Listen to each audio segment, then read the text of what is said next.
Good evening, everyone. Welcome to the Town of LaGrange Planning Board meeting for December 17th, 2020. This virtual meeting is being held under the auspices of the Executive Order 202.1 issued by Governor Andrew Cuomo of the state of New York as a way to remain in compliance with the stay home, stay safe mandates while continuing to carry out town business. In keeping with this order, this meeting is being recorded, and the recording will later be posted on the town website. This meeting and public access procedures by computer and telephone have been announced on the town website, referenced on the town electronic message board on Stringham Road, and also posted on signs along the road. The public should be aware that public comments are only permitted during the public hearing portion of the meeting. Please remain muted unless recognized at that time. So what we'll do is we'll start up, and when we get to the point where we open for public hearing, I will give some instructions to the public on how they can be recognized and so on. The first order of business is the acceptance of the minutes of November 19, 2020. Has the planning board had an opportunity to review those minutes? And are there any amendments that we should make to those?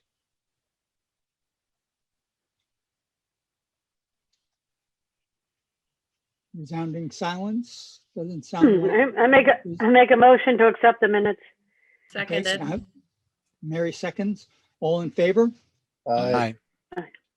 Anyone opposed? Carried. All right, before we get started, and go further, I did want to point out that to the planning board that, as you all know, I've been relying on Stacy to help me a lot as we progress through this new environment. And I notified Alan Bell last week that I was naming Stacy officially as the vice chair of the planning board. And in particular, I've asked Stacy to assist me with process and communications, which are areas that I know I'm still learning a lot about. So if you see me relying on her even more at this point, you'll be right. So the first public hearing, we're going to now to the public hearing portion.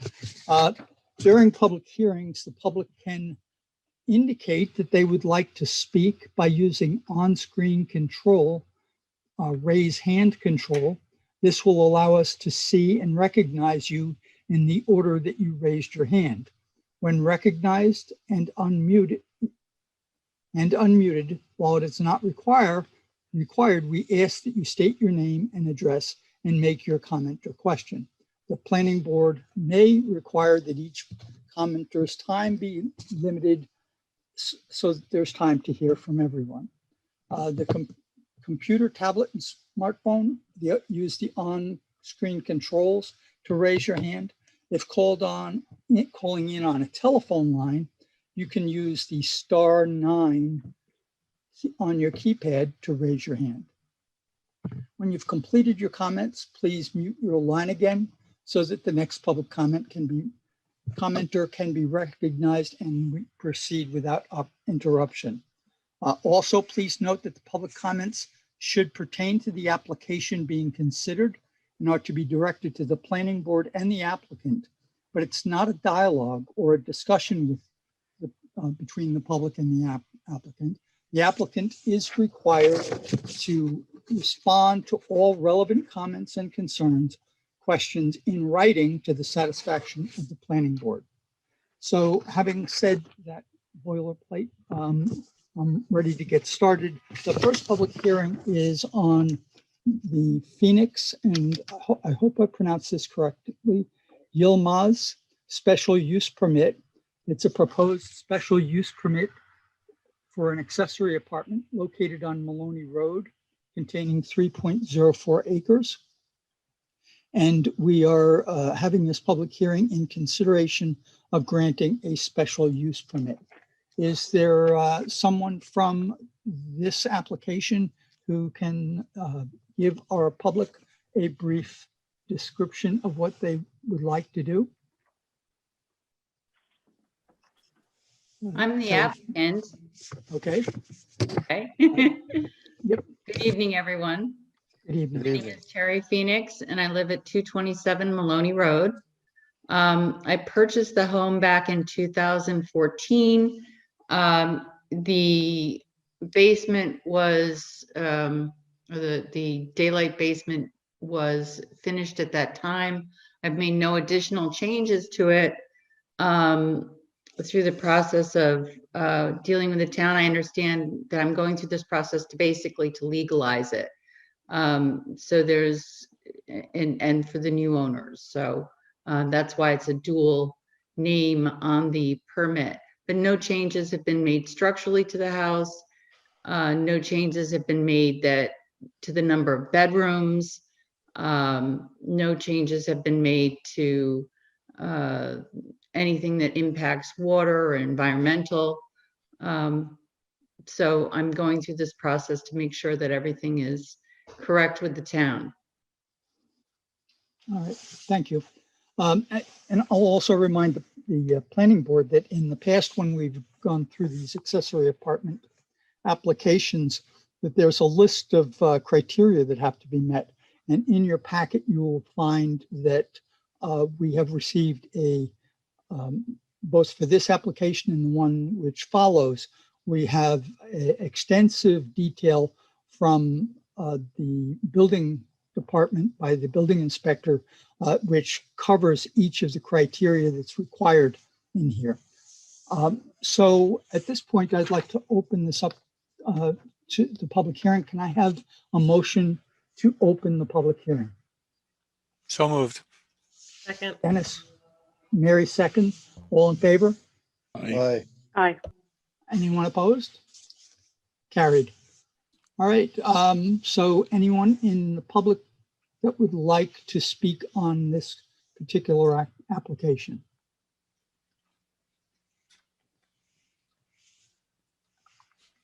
Motion to close public hearing, Chairman. Mark? Mark? Okay, Second. Randy? Stacy, second. all right. I think Randy beat you just slightly. Okay. All in favor? Aye. Aye. Aye. All right, does the planning board have any questions for the applicant? Is there an outside door? I didn't see one on the paper. Yes, there's an outside door that goes directly outside, an independent entrance. It's right, Okay. if you look, see where the fireplace is, it's right there. I'm sorry about my Okay. drawing, it's horrible. And is that to the front or the back of the house? It's to the back.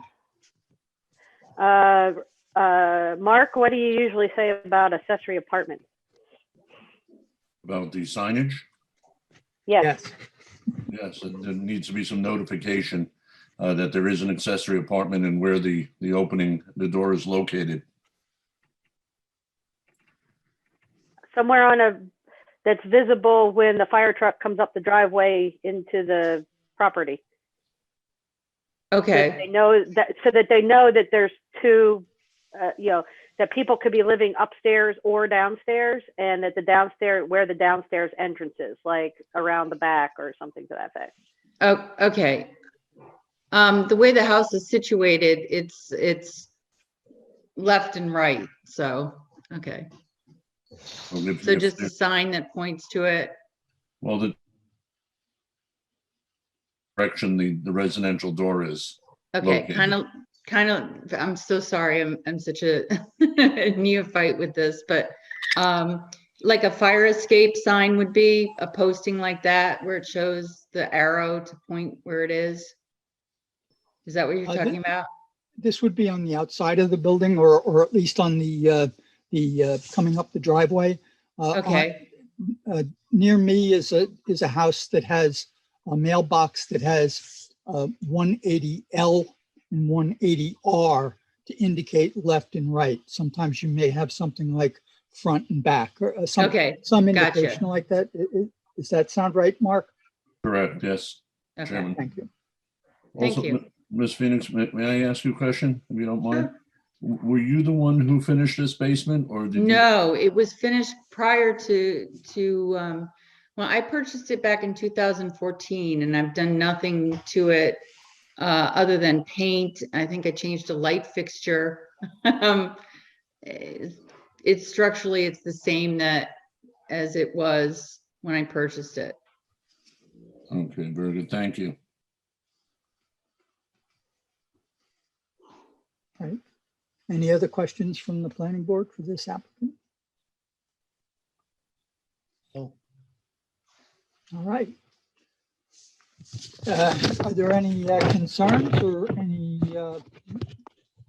reason why we shouldn't proceed with consideration for granting this special use permit? I'll make a motion to give the special use permit. Stacy? So, Second. Second it. There you go. I think Dennis got that in. All in favor? Aye. Aye. Aye. Anyone opposed? All right, granted. So you have your special use permit. Thank you very much. Thank you. Do I need to remain on the call throughout the meeting or? No, no, you're free to leave. You can contact Eileen to find out any specifics about anything else that you might need to do. Sorry about the dogs in the background. Thank you. I appreciate it. Everyone have a good evening and stay safe and have a lovely holiday. Happy holiday to Thank you. you too. You too. Thank you. Our next order of business is a Coughlin special use permit. This is also a special use permit for an accessory apartment located on Bushwick Road containing 1.23 acres. Consideration of granting a special use permit. And I believe we have an applicant online, and if you could give a brief description of your project, please. Hi, I'm Catherine Codlin. I reside at 16 Bushwick Road, Poughkeepsie, New York, 12603. And basically, this is just for my family use. I had 2 grown children whose jobs went remote and moved back home with us. And we're just looking to optimize our space at this point. We are not changing any bedrooms, number of bedrooms. At the end, there's nothing that comes up on environmental impact. And actually, when we first bought this house in '96, this is really just to add a kitchen. And there was a kitchen here. We took it out and just capped the lines at that time. So we're just going to put the kitchen area back in. And that's really all we're looking to do. There's an interior staircase so you can, travel throughout the house. And there is an exterior door as well. It goes into the yard by our pool. And this is really just for convenience. All right, thank you. So, what do they call that, boomerang children? Well, hopefully you made a contract with them that says that they have to take care of you now if you need it. I don't have to do that. My children would anyway. Okay, sounds great. All right, could I have a motion to open the public hearing? So moved. Second. Dennis? Mary seconded it. Mary seconded. All in favor? Aye. Aye. All right, so the public hearing is open. If there are anyone who would like to ask this applicant any questions? Make any comments?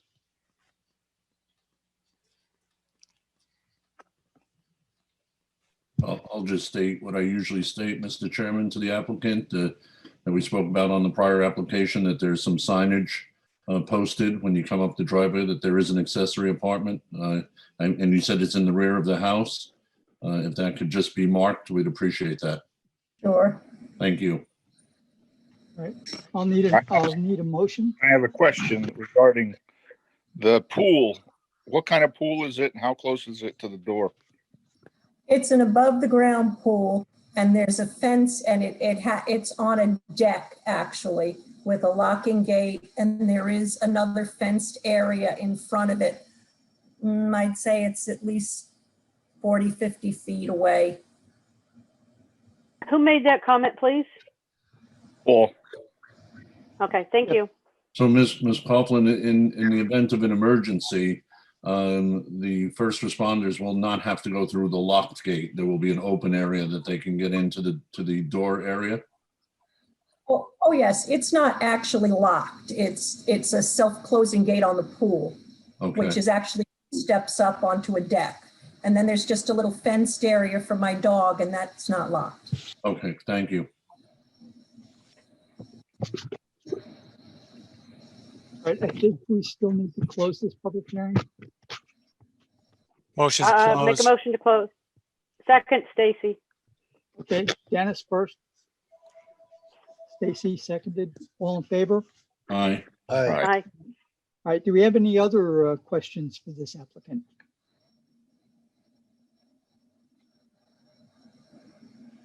Okay, then I would entertain a motion to grant the special use permit. I'll make that I'll make the motion. motion. Mary made it. I'll second. Okay, all in favor? Aye. Aye. Anyone opposed? Right, the motion is granted. The special permit passes and the special permit is granted. As I mentioned to the previous one, you can contact Eileen at the office to determine anything else that might have to do with this application. But you have your special use permit. Thank you so much. I appreciate your time. You're Happy very welcome. holidays to you and your family. Happy holidays to you as well. Thank you. Thank you. So the next order of business, and probably the bigger of all these public hearings, is the Cornell Farm Site Plan Subdivision and Special Use Permit located on Titusville Road. And they are here to give us a presentation. I believe Mr. Bodendorf, are you present? Yes, I am, Chairman. Okay. Did you want to take us through hopefully a relatively brief but satisfying presentation on what you folks are planning to do? I will make you Mr. a Chairman, if I co-host. may, Sure. if I may, Mr. Chairman, Taylor Palmer with Cuddy and Fader. I will do the that brief introductory summary, although I know Mr. Bodendorf is quite capable of doing that, but I'm going to leave him to the engineering for this evening. He is going to play our screen controller. So if he can have a co-host just to be able to share the screen, I will speak in the interim while Mike is loading that up. So Mike, as long as you've got screen sharing privileges, I will initiate. Again, Mr. Chairman, members of the board, for the record, my name is Taylor Palmer with the law firm of Cuddy and Fader on behalf of the applicant, the owner, 84 Titusville Road, LLC, commonly referred to the property as Cornell Farm. The property, of course, is located at 84 Titusville Road. As the chairman mentioned, we are here this evening for our site plan, open space cluster subdivision, and special permit approvals related to the project, and it is for the public hearings. Tonight, I am joined by Mr. Bodendorf of Hudson Land Design, as well as Tom Lee, who is the owner and applicant for the project, our architect, Jerome Palaio, our traffic consultant, Carlito Hope of Provident Design and Engineering, our wetland biologist, Mr. Mike Nowicki, our cultural resources expert, Beth Selig, our head of farm operations, Ben Gargiulo, our farmer, Leon Vehaba, and last but not least, I'll throw back to Mr. Bodendorf again. Before I do turn over to Jerome to walk you through some really beautiful renderings of the project and the site plan that's up on the screen before you, I just want to give the members of the public a quick bit of background to help orient everyone. You all have seen or heard some of this presented to you before, but that way the public is acquainted with our application. So for the benefit of those joining us in the public this evening, the applicant has appeared before this board dating back for over a year, and the applicant has significantly refined both the residential and farm components of this project to be responsive to those comments. The applicant proposes to expand the farm operations and adaptively reuse an 11 plus acre portion of the property located west of Titusville Road. Mike will circle that with his mouse. Thank you, Michael. Including the existing barn structures, and will include increased crop production, raising of livestock, farm to table restaurant, and the consumption of products predominantly composed of ingredients produced on the farm, farm shops, a creamery, and a farm cidery. Additionally, the applicant proposes a residential open space cluster subdivision consisting of 55 single-family homes and associated recreational amenity areas on the eastern portion that Mike has now zoomed into on the site plan. Again, Jerome is going to be more specific in his presentation to the different components here and how they are designed to fit into the landscape, preserving the wetland buffers and other details that were discussed during the seeker process. So I'm sticking more at a blimp level from my initial lead in here, Mr. Chairman and members of the board. Consistent with the goals of the town's comprehensive plan, the project proposes to preserve approximately 57% of the total remaining usable areas of the property that are not encumbered by other constraints such as wetlands, wetland buffers, steep slopes, and that. And just for the benefit of the public, if you hear us saying it, and the board can forgive me for this joke, but we like to think of this property, it does look like the United States of America when you zoom out and look at it on the tax map. So if we are talking about Maine, we're talking about the northeast corner up by the Dutchess Rail Trail. So that just want to give the folks the visual there of what we're working with. So the property is classified in the town's residential flexible zoning district, and we are in a county agricultural district.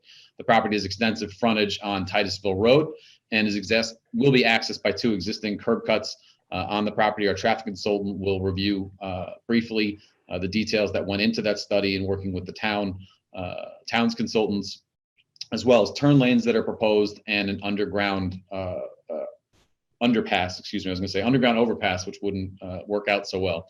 The western portion of the property, as we mentioned, is used for farm uses and it abuts the Wappinger Creek. There are active farmlands on the property, and of course, the proposal here is to reinvigorate those uses and the farmhouse operations. The site plan includes extensive walking trails and other components that the public will be able to utilize, and those trails will also connect to the creek to provide connections through the site. With that, for the record, I do have to note a few just procedural items, and then I'll turn it over to Jerome. With the hearing tonight was noticed through signage. 7 signs were posted on the property. Mailings and newspaper publications were provided. A proof of service package was provided to the planning board secretary, and this was also referred to the county, consistent with General Municipal Law 239. Okay, just a minute. I'm gonna stop you right there a minute. Eileen, can you verify that you have what you need? Yes, I can verify that. Sandy from Cuddy and Fader was extremely proficient and gave me everything I need, and we are good to go. Thank you. You're welcome. Thank you, Member Olaya, and thank you, Ms. Mang. We appreciate those comments. Again, for the benefit of the public, the planning board declared itself lead agency for this type 1 action back in July, and a negative declaration was adopted later this year in October. The applicant continues to meet with and has met with many times the New York State DEC, the county DPW, and county planning, again, to try and ensure that any potential impacts of the project are mitigated through progressive design and to ensure a great product on the back end. So, Mr. Chairman, at this time, I will turn it over to Jerome. Mike will continue to share the screen. All of our presentations are being handled by Mike, so you don't have to shift any management to anyone else unless you see fit. And at this time, I'll ask Jerome Palaio, architect, to run the board through the plans. Good evening. My name is Jerome Palaio, and I'm the architect on this project. Mike, if you could pull up the first couple of pages. Of the rendering? Yeah, just whatever I sent you this morning. Okay. So just page, yeah, so there you go. So the property is divided by Titusville Road into 2. So we have the residential project to the right, that's the east side, and then the farm to the left, so that's the west side. So we'll start with the residential project to the right. So if we can look at page 4 and 5.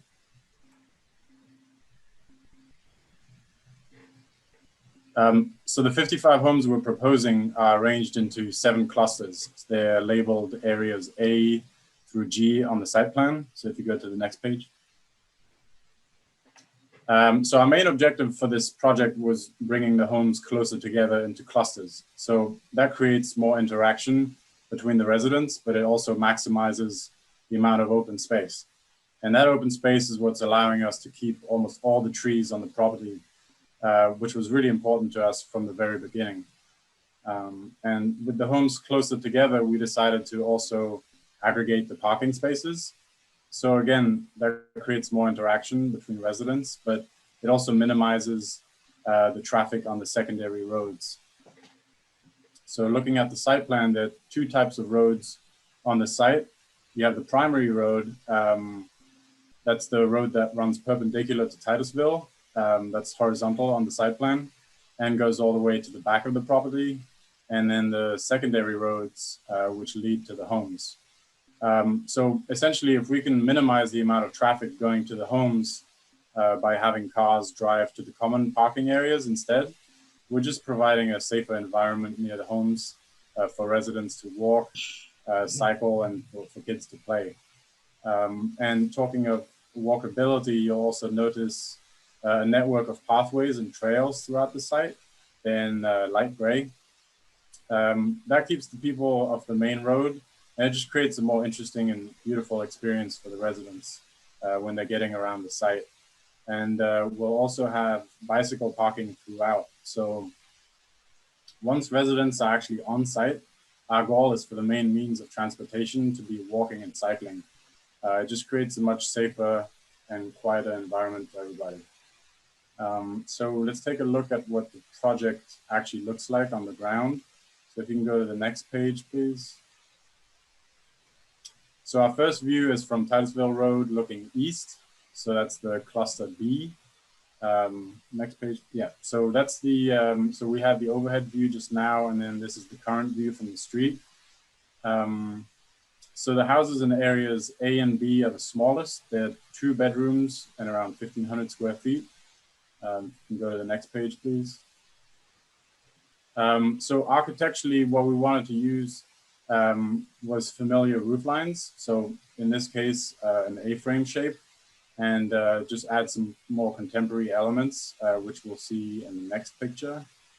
So moving inside the project, now we're looking at cluster A. Next page, please.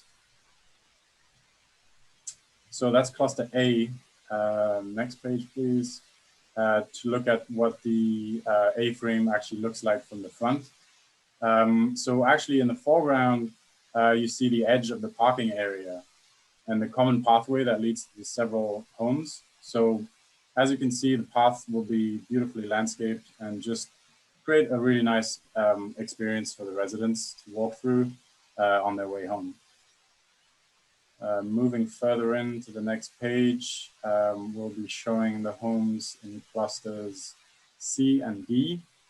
Those are the middle units in terms of size. They're 3 bedrooms, around 1,900 square feet. Next page, please. Next page. So this is the view further in. Again, those are clusters C and D. And if we actually go back to the previous page, you'll see that none of these homes will actually be visible from Titusville Road. They're actually behind that forest. So actually, if you go back one page further. So here you'll just see the forest that delineates the project. So the 30 houses in the back won't actually be able to be seen from Titusville Road. But we just wanted to give you an idea of what the project actually looks and feels like inside. When are we allowed to ask questions? When we opened a public hearing, we haven't done that yet. This is just the overview by the applicant, and then once they have gone through all their consultants that they want to use, then we will open the public hearing. So you'll hear it there'll be a motion to open the public hearing, and then the chairman will give direction to the public on how to ask questions, and then that's when we can start asking questions. Thank you. Yep. All right, so I have a couple more minutes here, and then we'll go over to the farm side, and I'll let Ben discuss the farm side. So in the back of the site, still on the residential side, we have the biggest homes, which are 4 bedrooms and around 2,400 square feet. And we also have, go back, please. Back. Yep. So here's the site plan. One back, one forward now. Yep. So So the biggest homes are in the back, and then the recreational buildings, that's the line of structures in the clearing towards the back. Those are for the use of the residents. So we have a small multi-purpose structure, which is the small square near the road. We'll have a library, we'll have a common building with couches and TV. Then there's a pool, and then in the back of that, there's a gym. So that's. Do you have the size of those buildings, the recreation buildings, handy, or? I don't have them handy, but we'll email those to you. Okay, thank you. So that's pretty much it for the residential. So let's move over to the other side. So next page, please. Yep. So the next view is from Titusville facing west this time. So looking at the farm. So next page, please. So in reality, the only thing people will see from the road is a line of existing trees which border Titusville. Obviously, we're keeping those trees, but in the interest of clarity, we've removed them on the render, which is on the next page, to give you an idea of what's behind those trees. So we'll have a fence in the foreground, there'll be some pasture, and then the farm buildings will be further in the back. And the entrance to the property is just to the left here. So if you go to the next page, please. So we're moving further into the project now. Down the main road, we will see, next page. So you'll see to the right, we have the commercial buildings, and then next page. So to the right, we'll see the commercial buildings, and to the left, it's tough to see here, but from this angle, where we have the parking spaces. It's actually more clearly visible from the overhead view on the previous page. So we had the two main objectives we had here was to arrange the buildings around a courtyard, and then to visually integrate the parking by having it in line with the buildings right across the street. So it all feels cohesive, especially with the landscaping. And architecturally, these buildings are similar to the ones on the residential side, because even though the two sides are separated by Titusville, we'll still wanted them to feel connected and be connected and look and feel like the same project. So that's it for me. Thanks very much for your time. And I'll let Ben give you more details on the farm project. Thank you, Jerome. So Ben Gargiulo and Leanne Bahaba, our farm consultants, will take us away and let us know what's happening on the farm side. Thanks, Taylor. Thanks, Jerome. My name is Ben Gargiulo, head of business operations for our retail side. Yeah, I think first and foremost, we recognize the beauty of this property and really want to make it more of a public experience and something that's very family oriented. So the idea is to have them, bring the land back to life. It's going to be farmed by organic methods, and we're going to integrate some permaculture methods in as well. And we would like to basically build a market and a cafe, coffee shop, small brewery, cidery, and a restaurant, and really create an experience around this courtyard that Jerome mentioned, and really try to have something that the community really wants to come to on a very regular basis. During the day, maybe some early evening stuff, but it's primarily focused on daytime operations, and a place where we can really showcase a lot of locally grown ingredients, both from our farm and from other surrounding farms. As Leon and I have each, I think, well over a decade of experience in Hudson Valley agriculture, and we'd love to just bring this farm to life and have it represent the area a little bit better. That's the gist of it. Leon, you want to add to that? Thanks, Ben. My name is Leon Bahaba. I am the farm director. I just wanted to reiterate that the farm will be certified organic. So that's very important to us. We don't want to use any conventional chemicals on this property. And not shown, we will be farming the lower pastures that come up against the creek. We are planning on putting in an electric pump on the creek to really mitigate any noise issue down there by the creek. And this is going to be a very productive agricultural enterprise that's going to produce significant amount of local food for the community, and sold through the market, but also will be sold off-site as well. That's it. Thank you. And this time I'd ask Carlito Holt of Provident Design to run through very briefly the traffic study that was completed, just for the benefit of the public to know the circulation on site and our discussions regarding the turn lane into the site to help ensure traffic continues to flow along Titusville Road. Thanks, Taylor. Good evening, everyone. Carlito Holt with Provident Design Engineering. We're the traffic engineering consultant on the project. We originally prepared a traffic study dated March 13th of this year, which was reviewed by the town's consultant in a review memo dated April 30th, to which we provided responses in a June 29th memo.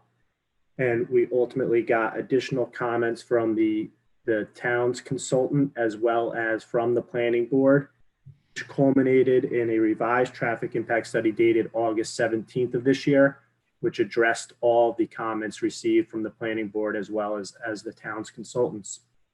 The analysis analyzed off-site locations during the peak AM and PM hours and determined that there was no significant impact that couldn't be mitigated with anything other than minor traffic signal timing adjustments.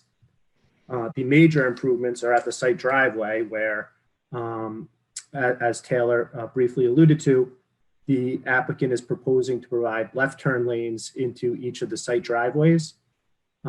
This was not something that was necessarily deemed needed from the capacity analysis results, but was looked upon as a safety improvement to take that traffic out of the through lane and safely accommodate them in their own dedicated turn lane. In addition to those turn lanes along Titusville Road, the applicant is also providing a pedestrian underpass, which would allow people to cross below grade and avoid any vehicular pedestrian conflicts out on Titusville Road. These improvements were conceptually presented to the county. They provided positive feedback, and we'll just have to formalize the final design with their office. Obviously with input from the town, but Titusville Road is ultimately under county jurisdiction, so we'll require their final approval. We also reviewed the on-site vehicular and pedestrian circulation for the overall site and find that all pedestrians and vehiculars will be safely accommodated throughout the site. And finally, we did meet with emergency service officials as part of the development of the plan. There were modifications made to widening some of the internal roadways, increasing some of the turning radii, and we feel this plan represents a plan that adequately accommodates emergency service vehicles throughout the site, that they can maneuver to wherever they need to in case of an emergency. Mr. Holt, do you anticipate having any 53-foot articulating tractor trailers going in and out? And if so, how many times a day? I mean, if anything, that would be on the commercial side. I would defer to the. I'm talking about the farm operation side. Right. And we can. That would be Leon. I mean, Right, Leon and Ben. Yeah, I could speak to, I mean, for the farm operation itself, that not on a regular basis. That would only be for, I don't know, some unique delivery. I think for the market and distribution, from if we're buying product from other places, it's possible, but most places we'd be buying from drive box trucks. We're not looking at, mainline distributors. So I don't see that as a daily occurrence. It would be very infrequent. Okay, thank you. And I would add, as part of the final design process of the turn lanes, the county's going to have input on that, and we're going to make sure that it accommodates the largest design vehicle anticipated for the site. Thank you. Thank you, Carlito. And now I'll turn to our wetland biologist, Mr. Mike Nowicki. Hey, good evening, everyone. As Taylor said, it's Mike Nowicki. I'm the biologist for the project. Just a brief overview. Wetlands on the site were delineated and approved by DEC as part of the environmental review for the site. Threatened and endangered species that were noted by DEC included Blanding's turtles and Indiana bats. An assessment was provided to DEC with impacts and proposed mitigation with an application to the department for permits for both wetland impacts or adjacent area impacts for a crossing and for impacts associated to species. A submittal was made to DEC and was reviewed. Comments came back, we responded, and right now we're currently still waiting for DEC to respond to the resubmittal. Sorry. Thank you, Mike. I'll now turn to Beth Selig, our archaeological consultant on the project. Thank you, Taylor. Beth Selig, Hudson Valley Cultural Resource Consultants. Just to recap, as I know we've presented this information to the board, but for the benefit of all the participants, in 2019-2020, we completed a phase 1 cultural resource survey of the area that will be impacted by the proposed project. We did not identify any archaeological sites, and the State Historic Preservation Office has signed off on that work. As part of the consultation with the State Historic Preservation Office, the Cornell Farmstead, the complex of historic buildings that are located on the western side of Titusville Road, have been determined to be historically significant. And the SHPO has requested that as the project moves forward, and if there are any plans to do anything with those buildings, that they continue to be consulted so that the history of the farmstead and that those buildings can be properly preserved to the extent feasible. Thank you. You bet. And Mr. Bodendorf, if you could run through the proposed connections for water as well as what we're doing for septic, that would be our next presentation. Thank you, Taylor. Once again, Mike Bodendorf, engineer for the applicant. So I'll start off with the east side. East side will, for sewer, we have a community septic system located in this area here. This farm field here is some very deep run-of-bank gravel soils, which are ideal for a septic system. The health department for residential subdivisions over 50 lots prefer to have a centralized septic system. So we found this is a perfect area for it. So all the houses will drain to centrally located septic tanks. There's 2 septic tanks located here, and then there's another one here, depending on where you are in the site. And then there's a pump station here that will pump effluent to a main holding tank at the septic field, and the main holding tank will, dose the absorption field on a dose basis. Same goes for the west side in terms of septic. We'll have individual septic systems for each building, and they're denoted by the green rectangles on this plan. Water, we are going to hook up to the town water system located on Phillips Road. We're going to extend their water main to our site and then bring the water main in through our site to distribute to all the buildings.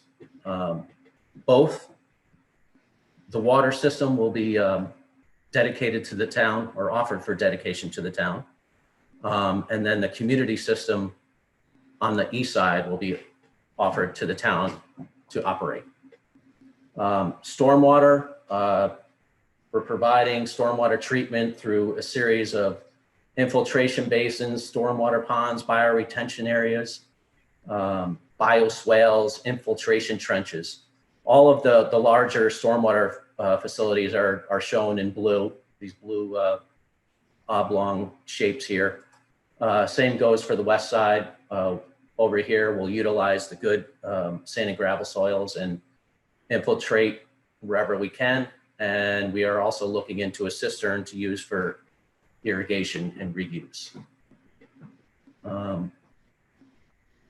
I believe that covers the gist of the engineering. The site's relatively flat, so the overall land grading is probably more profound on the west side than it is on the east side. The east side, we're just kind of making things work with the lay of the land. The west side will be doing a little more grading in here, but that's generally it.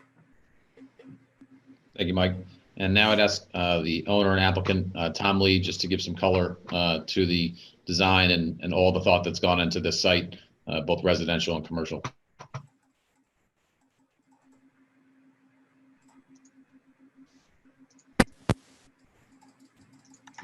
We may have lost Tom on it, so Mr. Oh, there he is. We got Tom.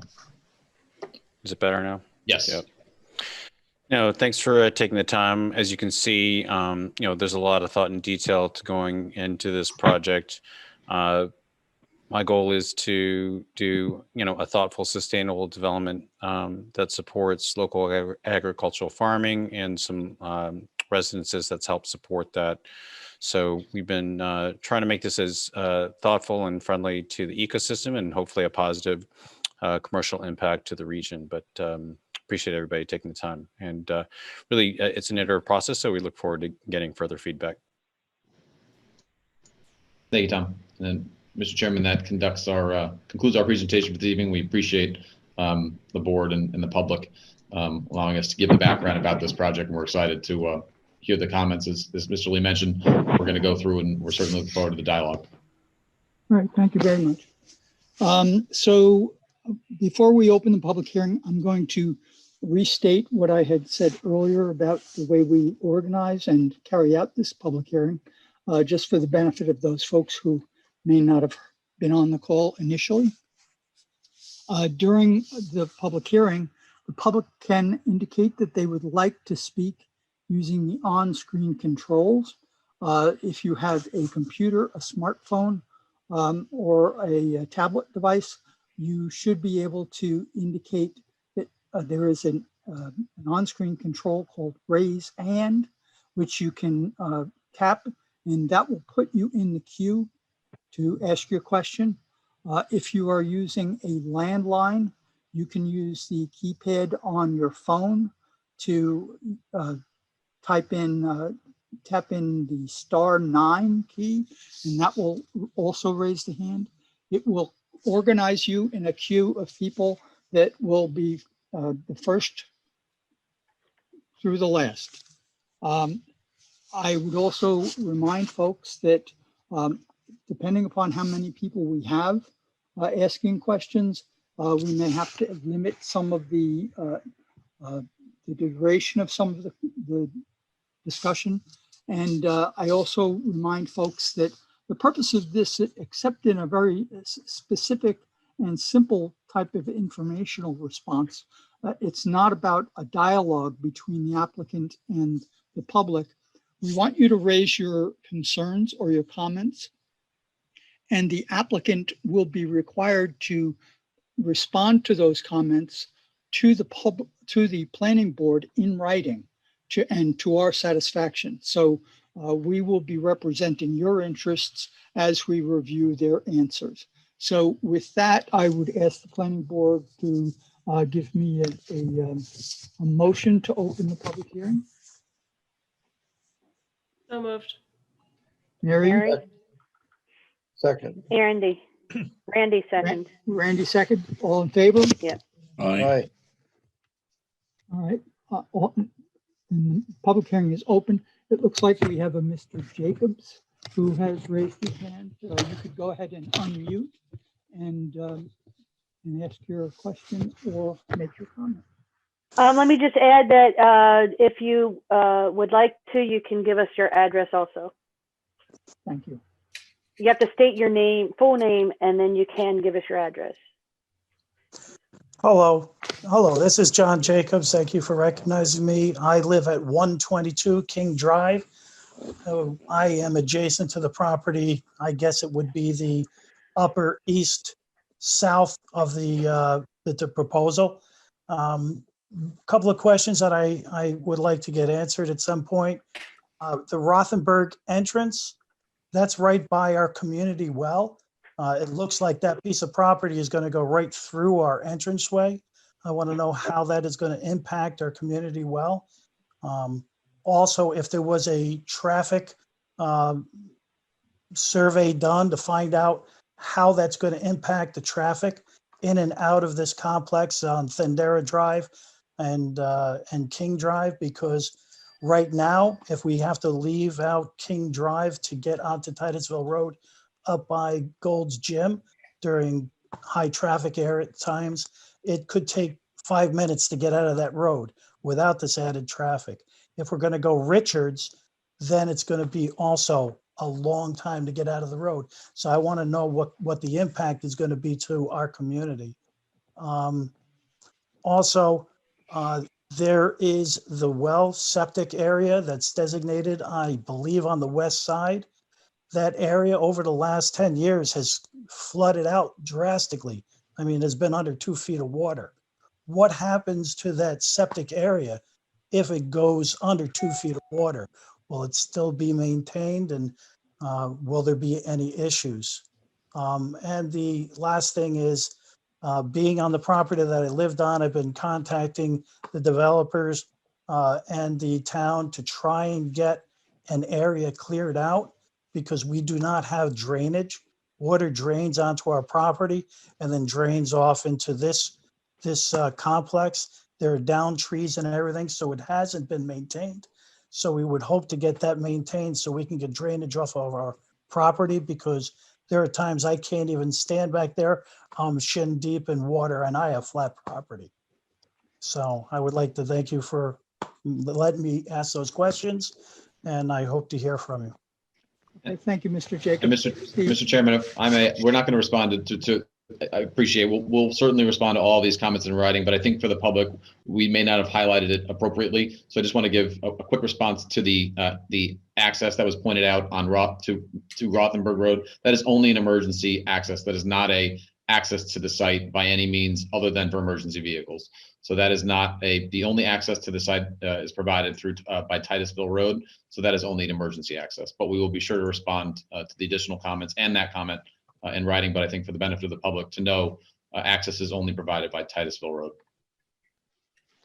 And can I just ask, can I ask a question to Mr. Jacobs, just for a point of clarification? I just wanted to understand where he was talking about where the septic was under 2 feet of water. Was it on the west side of? On the west side next to the creek. Okay. Okay. Thank you. All right, thank you. And I would also like to point out that if a question has been asked previously, it's not necessary to ask it again. Every question carries weight, and having a repetitive asking of the question doesn't add weight to it.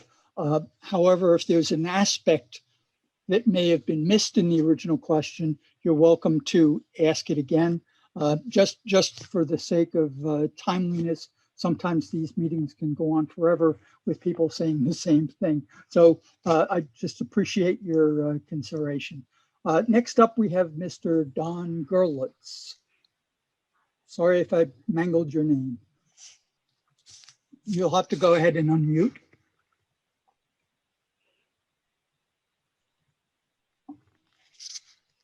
On the lower left portion of your screen, you should see something labeled mute.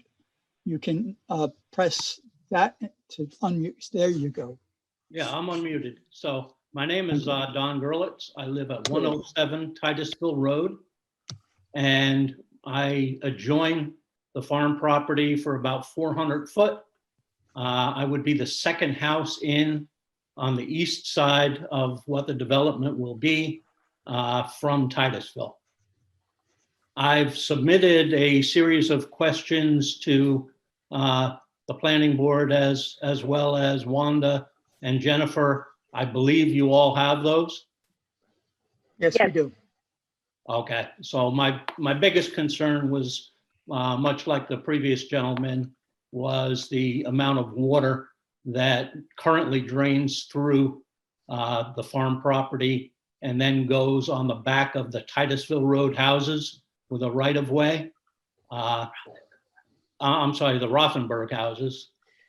The current pipe going under that farm road is a 12-inch pipe that was increased in size several years back. I've been here since '78, and it flooded the homes on Rothenberg Road as well as my own, much worse. So they reduced it to a 12-inch pipe. The pipe that runs along Rothenberg and eventually under Titusville is only a 16-inch pipe. So I think that's the biggest concern that needs to be addressed. And my other more serious concern would be 25,000 gallons a day water leaching into the ground along 105 Titusville and 107 Titusville. All right, thank you very much. We did, in fact, forward your email to the applicant, and it will be included in their responses. Thank you. And we are in receipt of that letter, and we'll be sure to respond to it. Thank you. Thank you. Next up, we have, I believe we have Hillary R. Chairman, I'm not sure how I get in. Should be an on-screen command that says raise hand, and it will put you in the queue. This is Hillary R. All right, Hillary, somebody's asking how to get in. There is, I'm just trying to explain it. There should be a control on your screen on the bottom of the screen, or it may be on the top if you're on a tablet, that allows you to indicate that you want to raise your hand. Chairman, I'm sorry. I've been with you since the inception, but I don't see what it is. I see participants, I see mute, but I don't see anything that says raise your hand. And it's important that same problem. Click participants. Click participants. There you go. Okay, and iPad is me, and I've been trying to do this for an hour. Okay, if you go on next to your name, you'll see more. I will wait my turn if that's what I have to do.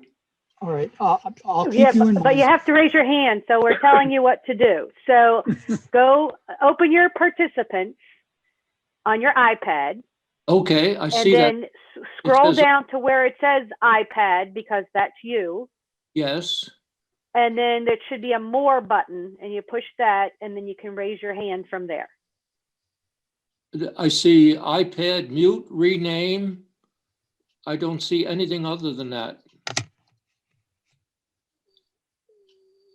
If you've got the participant box open, and if you look down in the lower left-hand corner of the participant box, okay, there you go. Raise hand. You got it? Yes, sir. You've got it. Thank All you. right. So you're on the queue. All right. So I believe we have Hillary R. Did you still have a question? Yes, I do. This is Hillary Richards, and I live on Ridgeview Road. And I'm in the town of Poughkeepsie, and I'm on the west side of the creek. So from our road, we can see the farm. It's a flat plain. We're up on a ridge, and we can see down onto it. And my concern is light pollution. And I know from experience from Arlington High School and the school up on Todd Hill Road that there's allowed a lot of light pollution. And we're a residential road. We have no street lights. And we're talking about, I think, 170 parking spaces, and this what you call adaptive reuse, which is totally commercial, can have any kind of lighting around. I know you're going to say it's going to be shielded, but my experience is this is not the case on a commercial site. So that's my concern, and it needs to be addressed because you're always looking at the Titusville roadside and not on the town of Poughkeepsie on the west side of the creek. All right, thank you very much. Thank you. Our next person is Irene. Hi, Irene Landy. I live at 4 Rommel Ridge Road. So I'm about almost 2 miles away from the property, but I pass it all the time. My concern, one of my comments, I guess, is the type of home that they're going to be putting in, the style of home. Do we really feel that's fitting with the town of LaGrange? It just seems like I don't see it fitting into our neighborhood that way. My son is also here with me and he's got a few comments as well. So go ahead. Yep, my name is Rocco Landy. I grew up here 34 years. And just the property, I guess, I see that they've got the communal parking areas. And I don't know if you've noticed that we've got 12.5 inches of snow outside, and just walking up to residents like that, it's not fitting in this area. I would say it's more of a nicer weather kind of setting, and just overall, what's it going to do? I guess for question wise, I'll throw questions out there too. What's it going to do for tax in the area? How's the property taxes looking as this area progress? Yeah. Good. Good. All right. Thank you. Thank you. Thank you. The next question from Nancy Selig.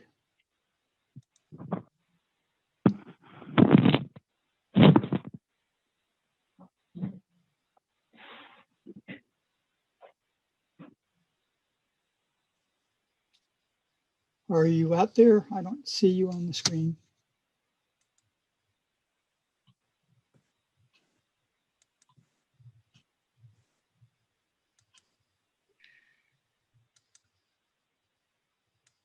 I think she went away with the other public hearings. I saw that name and she disappeared when the other two left. No, she's still out there and she seems to be unmuted, but Okay. She hasn't responded.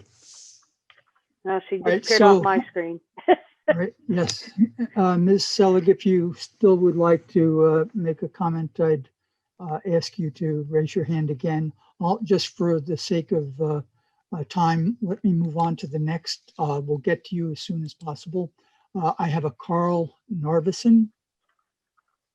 Hi, everybody. This is Carl Narvison. I live at 141 Rothenberg. My property is looks like catty corner to the C section of development, and drainage is my concern here too. I mean, any heavy rain, we already get a lot of water that flows over to our side that we have trouble getting rid of. And I'm just concerned about the impact this will have on drainage to my property in that corner. That's all. Thank you. All right, thank you. Now we have an Alyssa Swire. Hi, thank you, Mr. Chairman and members of the board for giving the public opportunity to participate and offer comments. I appreciate that. I am at 106 Ridgeview Road.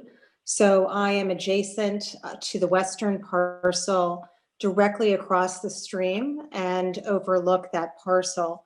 I have a number of questions and concerns, and I don't want to take up too much of everyone's time, so I'll put all of them in a writing, which I will happily submit after this meeting.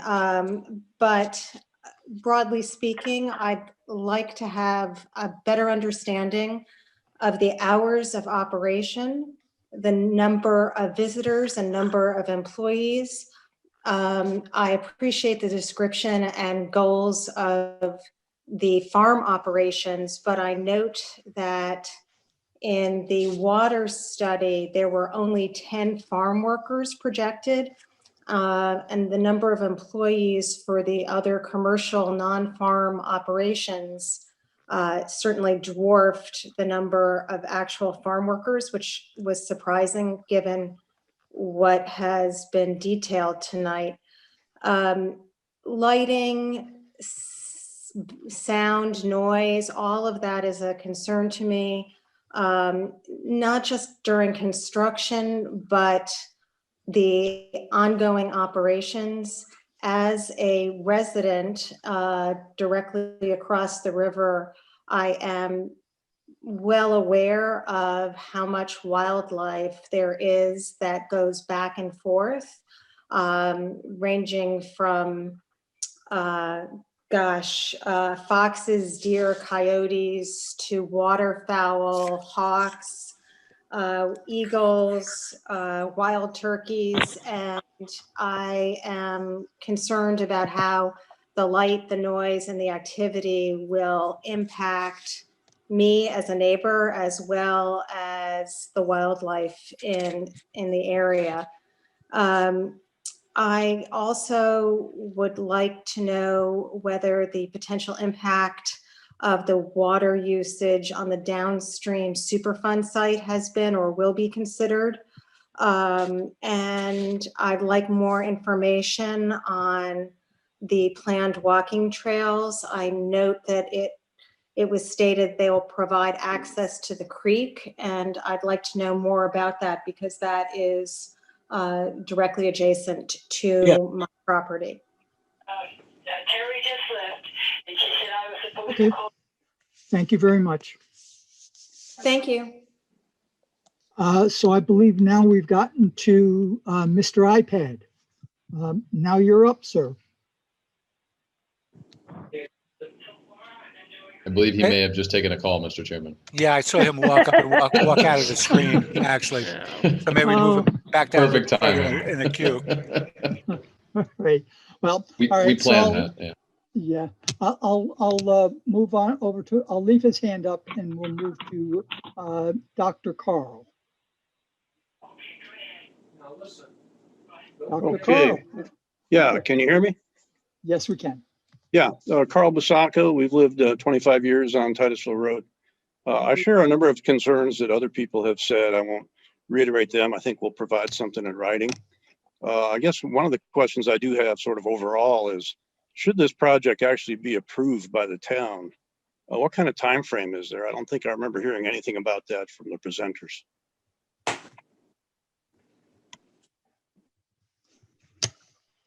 Okay, well, they will certainly be able to give you that time frame or give that to us as we progress through this project. Is our iPad gentleman and just back? One more thing. My wife has a comment. Okay, go ahead. Yes, may I speak? Yes, Yes. we've lived here for, as you said, 25 or more years in this area. And this project just seems grossly overambitious. I can't imagine how the community would support something like this when the existing farm stands are really just sort of getting by, you know, with the way things are. I would think that, you know, having a vegetable farm is wonderful, having a farm stand is wonderful, but trying to have a restaurant and all these homes, it's really very ridiculous. I can't imagine anybody approving something so grossly overambitious as this. Thank you for giving us the opportunity.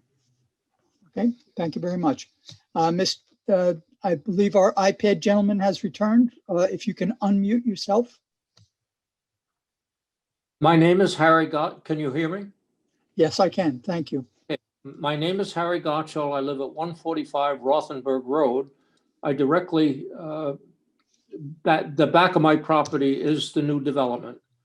I bought this house 54 years ago and I redid the topology on the land to provide me with some immunity to flooding from the natural creek that was called to my attention by Mrs. Cornell at that time, who told me I had to remove all of the opposition that I had put in. I put in many, many yards of sand in order to block off the water flow to my property from the adjacent farm.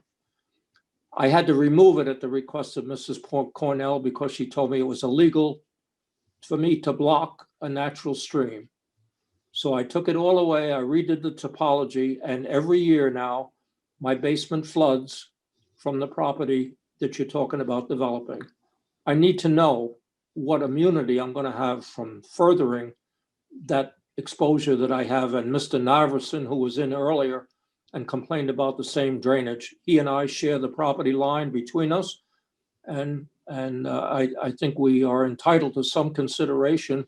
Since I couldn't do it 54 years ago, I don't know what's going to change now. My name is Harry Gottschall. I live at 145, and my complaint is really inadequate drainage from the farm that results in no passage through my property until it floods completely in my basement. And then the drainage goes out onto Rothenberg Road.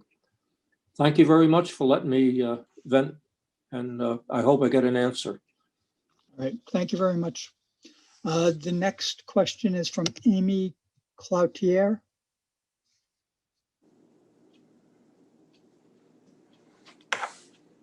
All right, you just muted yourself.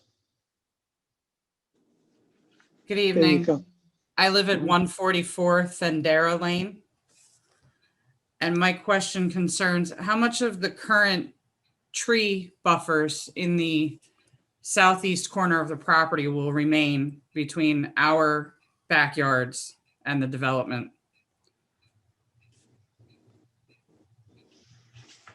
All right. Well, they will be responding to us. Thank you. Thank you very much. Next is Marion Quinn. Go ahead. Hi, Marion Quinn, 10 Titusville Heights. My question is a traffic question. Our street bisects the horrible curve on Titusville Road. The number of accidents that occur on that curve under the current traffic results in several times a year all of the traffic from Titusville Road being routed through our little tiny street. Tractor trailers, whatever's traveling on Titusville Road ends up on our road, which makes it unusable during that time because the way people drive through our neighborhood is completely unsafe for anyone to step onto the road. We have virtually no traffic, or we have that as a cut through. So I guess my concern mostly arises from probably more the farm development in terms of extra people driving from far and near perhaps to visit and then leave. And then if there happens to be an accident at that point, I don't think our road can take any more than it's already taking. And just wanted to hope that someone's paying attention to that when they're making their plans. Thank you.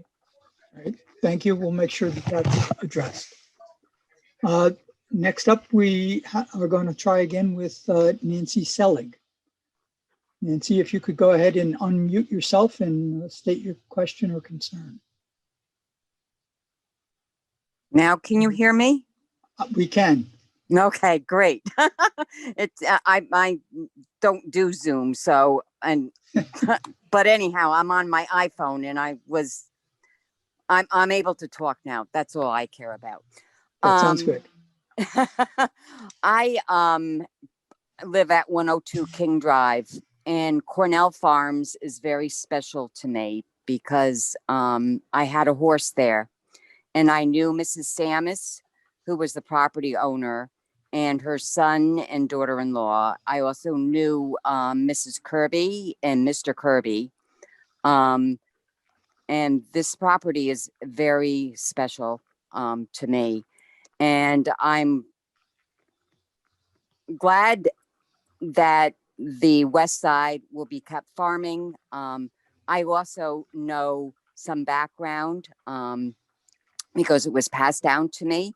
And Mrs. Samus purposely made in the deed, made the west side forever green, which is the farm side. And her purpose was for the east side, was to be for 55 years old and up for living, which I thought was awesome for her to do that. My concern is the traffic. Titusville Road, that section of Titusville Road is terrible with speeders and bicyclists and people walking on the road.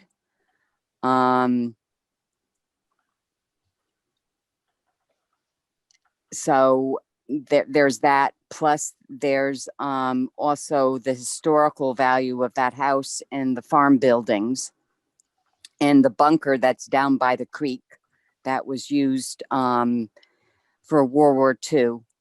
And I'm going to put this in too. There are horses buried down there too. And one is my horse. And I would hate to see my horse's grave disturbed. He probably already has been disturbed from the previous owners. But I would hate to see any of that disturbed. And I also agree with the woman about the restaurant. Farm market is fine. Selling produce is fine, but a restaurant, I don't think that's necessary. A brewery, I don't like that idea either. Based on the fact that Sprout Creek has ceased to exist with their market of selling cheese and meat, I don't see how another farm market could make it at this point in time. And I would like to see agriculture continue down there. As far as the development goes on the other side of the road, I know this is going against planning and the zoning that's already in place, but personally, if they're going to have livestock at the farm, that across the road should be made hay fields so they have hay to feed their livestock. And I would also add that I have the one big concern, and that is hemp. It smells terrible, and I really would not want hemp in, quote unquote, my backyard. And I think that's all I want to say at this point in time. All right, thank you very much. Okay, thank you. Thank you. The next question or comment is from Rose M. You can unmute yourself, please. Yes, thank you. Good evening. Thank you for the consideration. I pretty much agree with my neighbors. Excuse me. Can you state your name, please? Oh, yes, I'm sorry. I'm Rosemarie Conti, and I live on 154 Thandaro Lane. My property will be adjacent to the southeast corner of property G, I believe, on the construction map, where the larger homes will be. So my backyard will be facing the new homes. Right now I'm facing trees and wildlife, and I bought my house over 20 years ago for that fact. As I was saying before, I agree with my neighbors. I don't want to repeat the same questions, but I don't understand why such a project of this magnitude would even be considered in our small and quiet neighborhood. This is opening our community, our neighborhood, to unwanted heavy traffic, increased flooding, which we already have. I mean, even though we have B-Dry in my house, it doesn't matter. We can't use our washing machine. We can't flush. We can't let our water run for any reason because the backyards flood when there's rain, if there's a heavy snow. What's going to happen now with all of this access? Where is all this water going to go? How will this be provided for us? It's going to open us up to noise and light pollution. We live in a tiny community. I just don't understand where a restaurant or brewery would even come to play here on Titusville. I hope that the board and the community come together. This is a great project, but not here, not in our tiny neighborhood. I'm sorry, but that is how I feel and how our families on this road feel. Thank you very much. Thank you. The next commenter is Joy Labudzinski. You can unmute yourself and please state your comments. There you go. Hi, Joy Labudzinski, Slate Place Road, Town of LaGrange. Just want to add my concerns about additional traffic throughout the town, not only with this proposed project, but with 50 plus houses going in at the end of my road right now. Concerned about the school on Titusville Road and buses and traffic through there. It can be a very dangerous road. I know this is town of Poughkeepsie, but I've got Eastdale on the other side of me. And it just seems like there's too many growth projects going on in this town. Bringing in a lot more people, a lot more traffic. I appreciate what you're trying to do with the property, but I do have concerns that this is just going to bring in more tourists and not really serve the local community so much.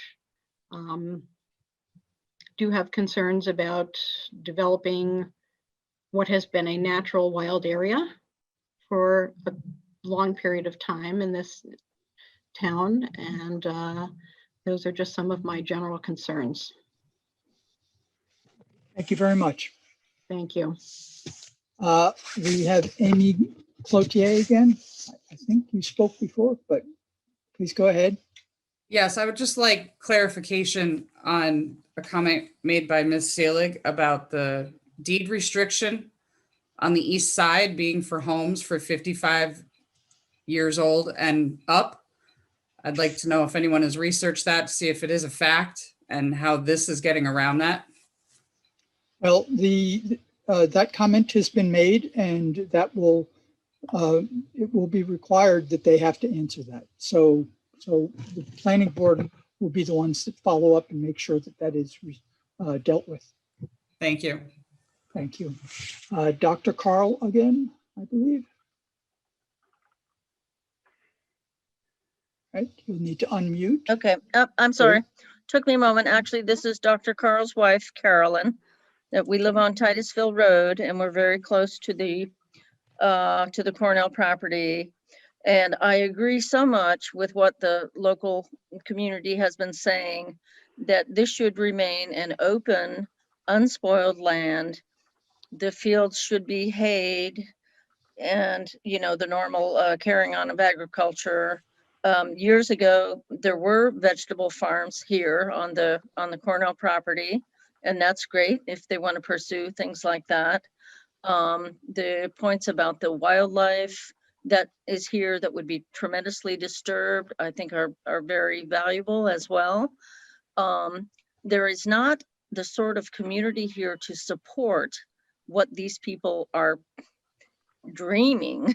They're really dreaming. I can't even imagine why they thought of putting something like this here with 55 weird homes when I'm sorry, you know, if they wanted to put, you know, 5 or, you know, 8 or even 10 homes with, you know, with acreage around them and respectable homes or something like that over there, that could be conceivable. But what they have dreamed up is just bizarre, and it has no place here.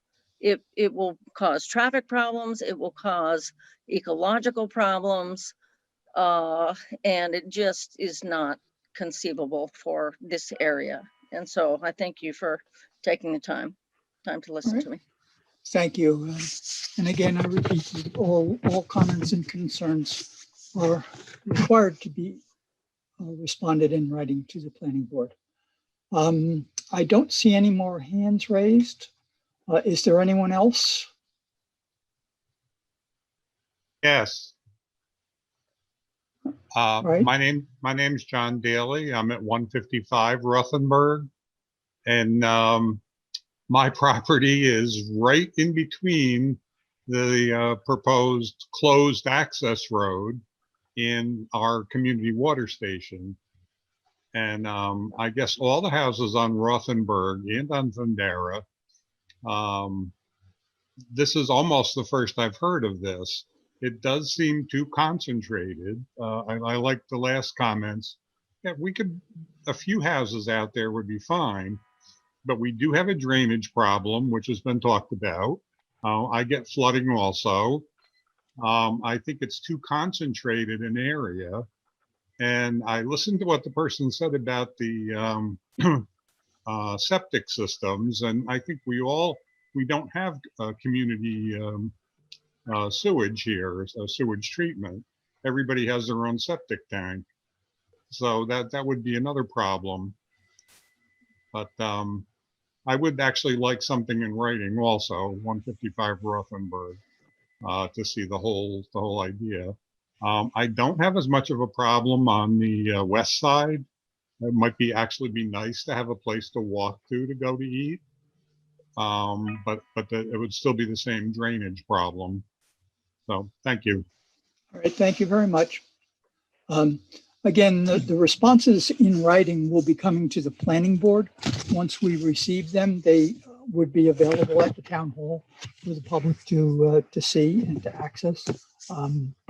But basically, there won't be specifically an outreach to the individuals that have been commenting here.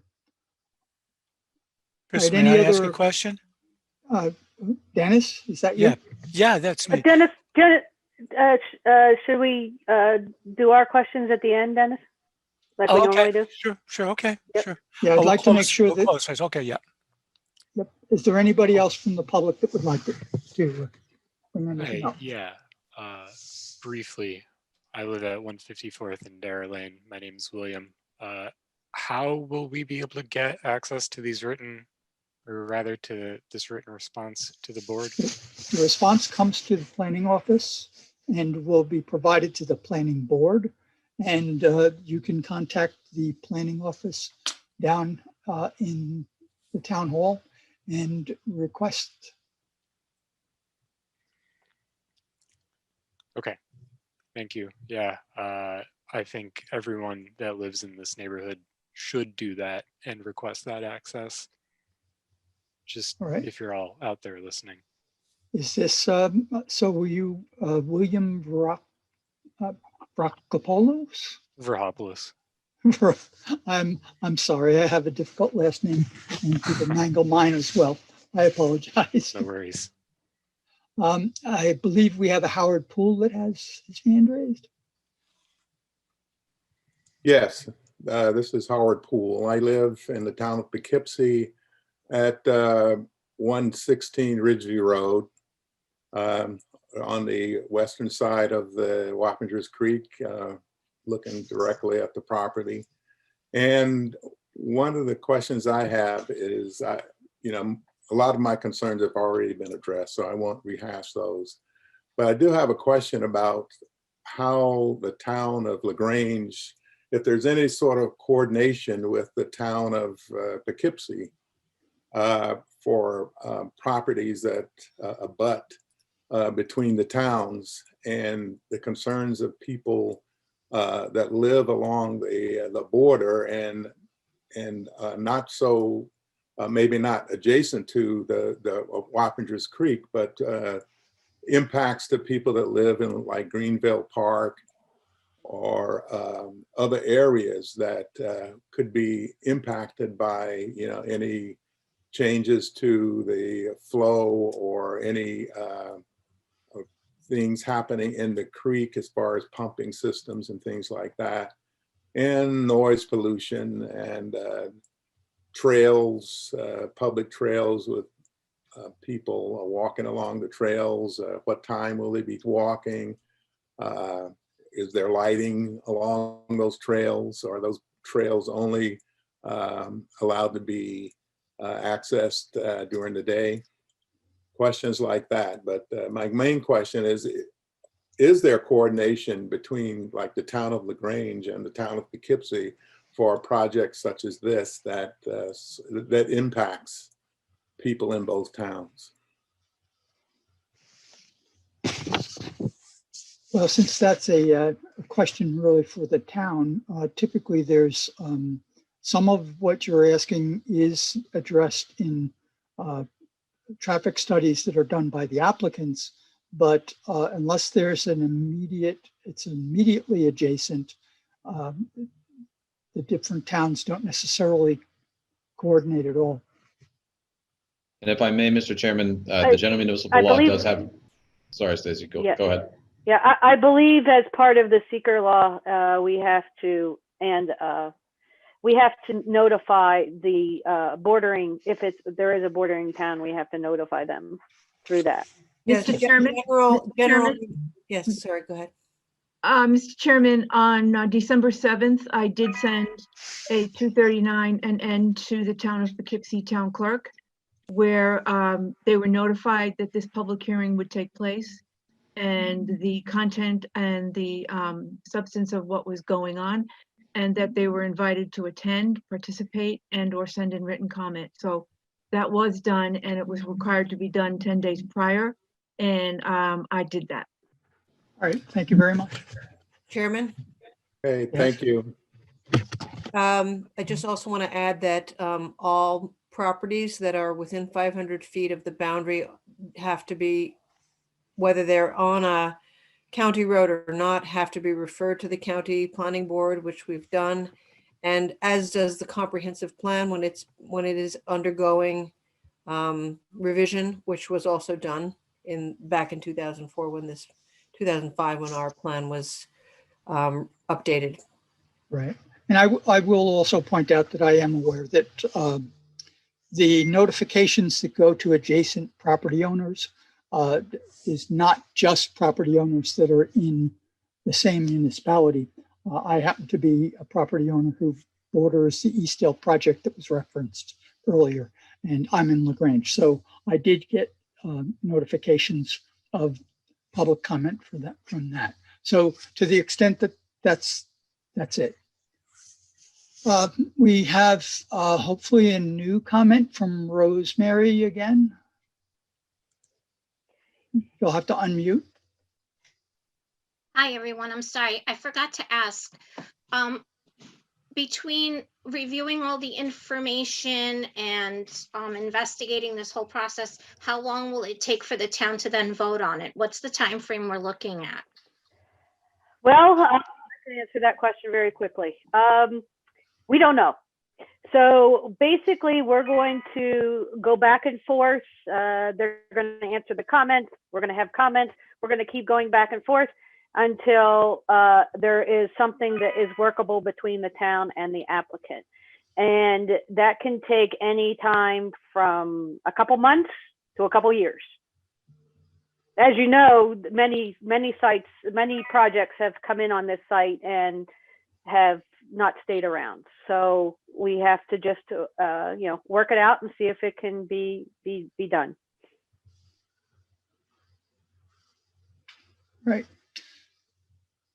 Thank you very much for that question. Is there anybody else from the public?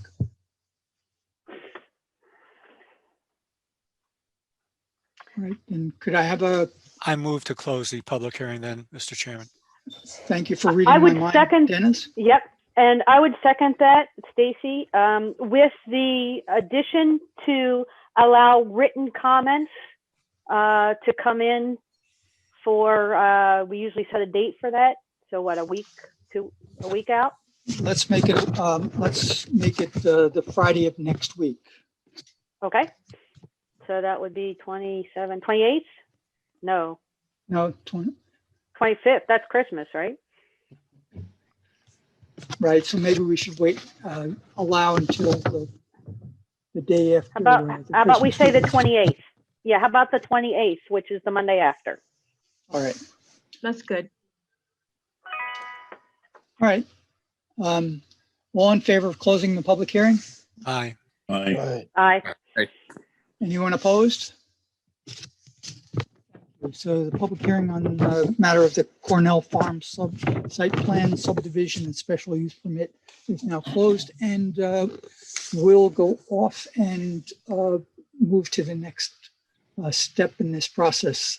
Thank you very much for Mr. Palmer and the entire team, Mr. Lee, and we hope to hear from you soon. Thank you, Mr. Chairman. Everybody have a happy holidays, and we will be sure to respond to all those folks that comment tonight in writing. We really appreciate all those comments, and we look forward to providing meaningful feedback and responding. All right. Excuse Thank me, you. Mr. Chairman. Mr. Komorski has a question. No questions from any of the board members tonight for the applicant? Yes, yeah, we can do that if the chairman says it's okay. Yes, it's okay. I'm sorry if I jumped the gun on that. Okay, I'm sorry. Go right ahead, Mark. I have a question for Mr. Bodendorf, if he's still on, and there he is, I see him. Any, on the west side, the farm side, any thought or need or concern about putting some dry wells in over there? In terms of stormwater? Yes.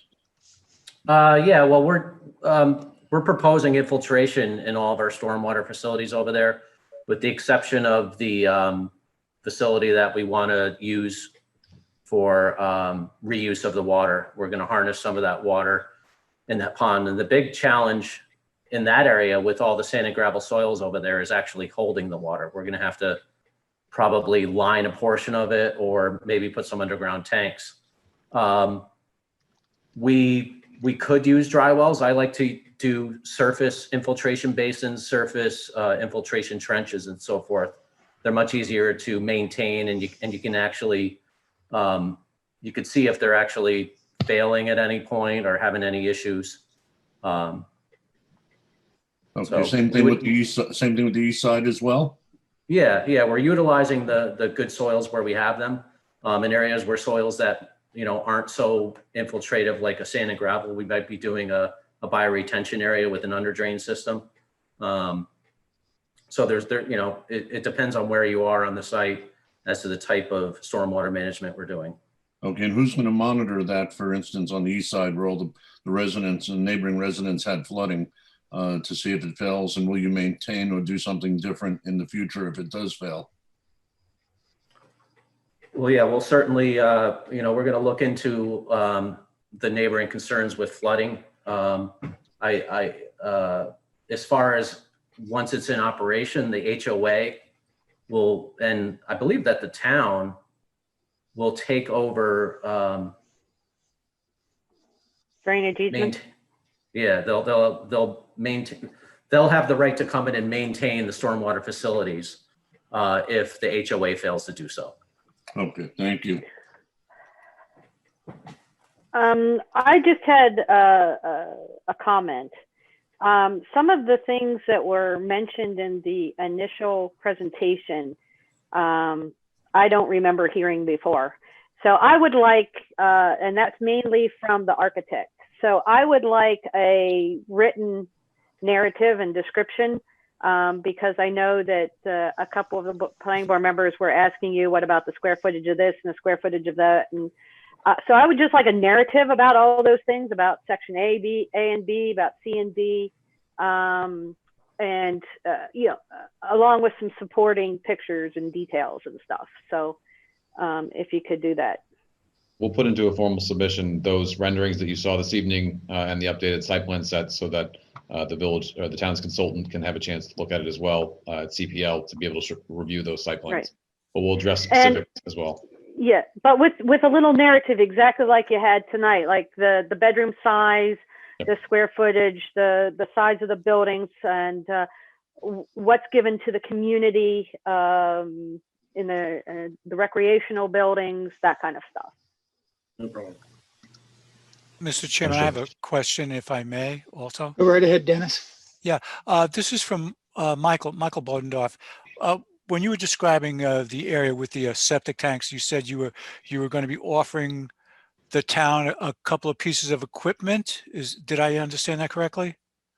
The entire community septic system on the east side will be offered for dedication to the town to take over and operate. All right, So it'll be the entire system. So then it would be up to the town to be responsible to maintain it and upkeep it then. Correct. All right. Have this been discussed at all or proposed it other than just tonight, or is this something that hasn't been discussed yet? We've been working with Wanda on that front. We've also set this up for if there's ever a sewer line brought down Titusville Road, we'll be able to hook right into that sewer line and discontinue the use of the septic system. All right. Thank you, Michael. Also, from what I understand, Taylor was working with Kyle to hammer out some of that language. Is that correct? That's correct, Ms. O'Donnell. We are preparing a water agreement with the town related to the extension of the water district. And as Mike Bodendorf mentioned, we are also putting together the offers of dedication are just those, they're offers. But we are putting that language together with the town attorneys. And that doesn't fall under our jurisdiction per se, that those agreements fall under the town board and the Department of Public Works. Correct. And notwithstanding, they would be conditions of any approval, any agreements and associated language or requirements. So nothing can be built without those documents being formalized and approved by the town and its attorneys and reviewed, of course, by CPL related to the exhibits associated with that. And the Dutchess County Health Department. Thank you. And very importantly, the Dutchess County Health Department. All right, thank you. Any Randy, Paul, Mary, anybody that hasn't, I want to give you an opportunity. You have any questions? Not at this time. Thank you. No. We will have additional time opportunities. And just to reiterate that we said that January 28th was the deadline for any additional written comments from the public. December or January? December. December. Oh, sorry, December 28th. What did I say, January? You did. Sorry. I'm all eager to be in January already. December 20th. Yeah, let's get out of 2020. 2020. Let's get out of here. Yes, not 21, 2020. Thank you. Okay. All right. I think we could move on now. Thank you again. Thank you. Now I'll say happy holidays. Sorry to try and sneak out before that. We appreciate all the comments. We'll see you all very soon. Stay safe. Yep. Happy holidays to you too as well. Thank you. Thank you. Happy holidays. So that concludes the public hearings for tonight. We're moving on to the next order of business, which is Baby Vision East Site Plan. This is a proposed site plan located on Fireman's Way, containing 1.61 acres. And this is, we're working towards a site plan approval, and we have some things to discuss tonight. Do we have an applicant? Yes. Who's the engineer for this? Mr. Petrella. Can we make him a co-host so he can share his maps, please? All right. Are you prepared to do that, Mr. Petrella? I can pull up some maps if we don't have them available. Just give me I have them. Oh, thanks, Jennifer. Okay. Which do you want to show? We can just stick with the PB1 sheet there on the top. That's fine. Okay.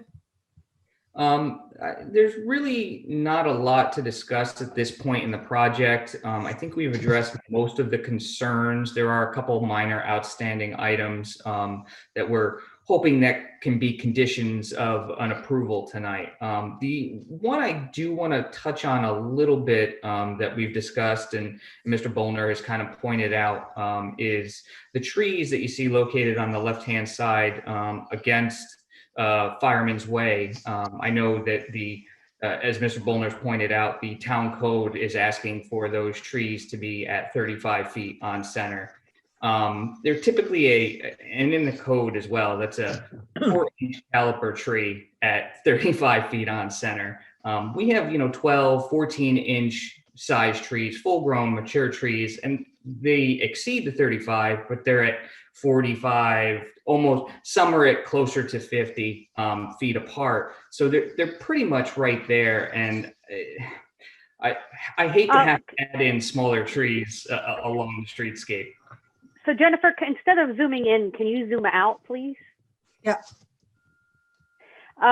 If you look across the street, not on your plan, but just per se, you're standing on Fireman's Way and you look across the street, you'll see how some of the other buildings within Fireman's Way have addressed this. And what they normally do is they off-center another tree row. So like you take the line between the two trees, off-center, go back a couple feet, and that's where you put a tree in between the trees.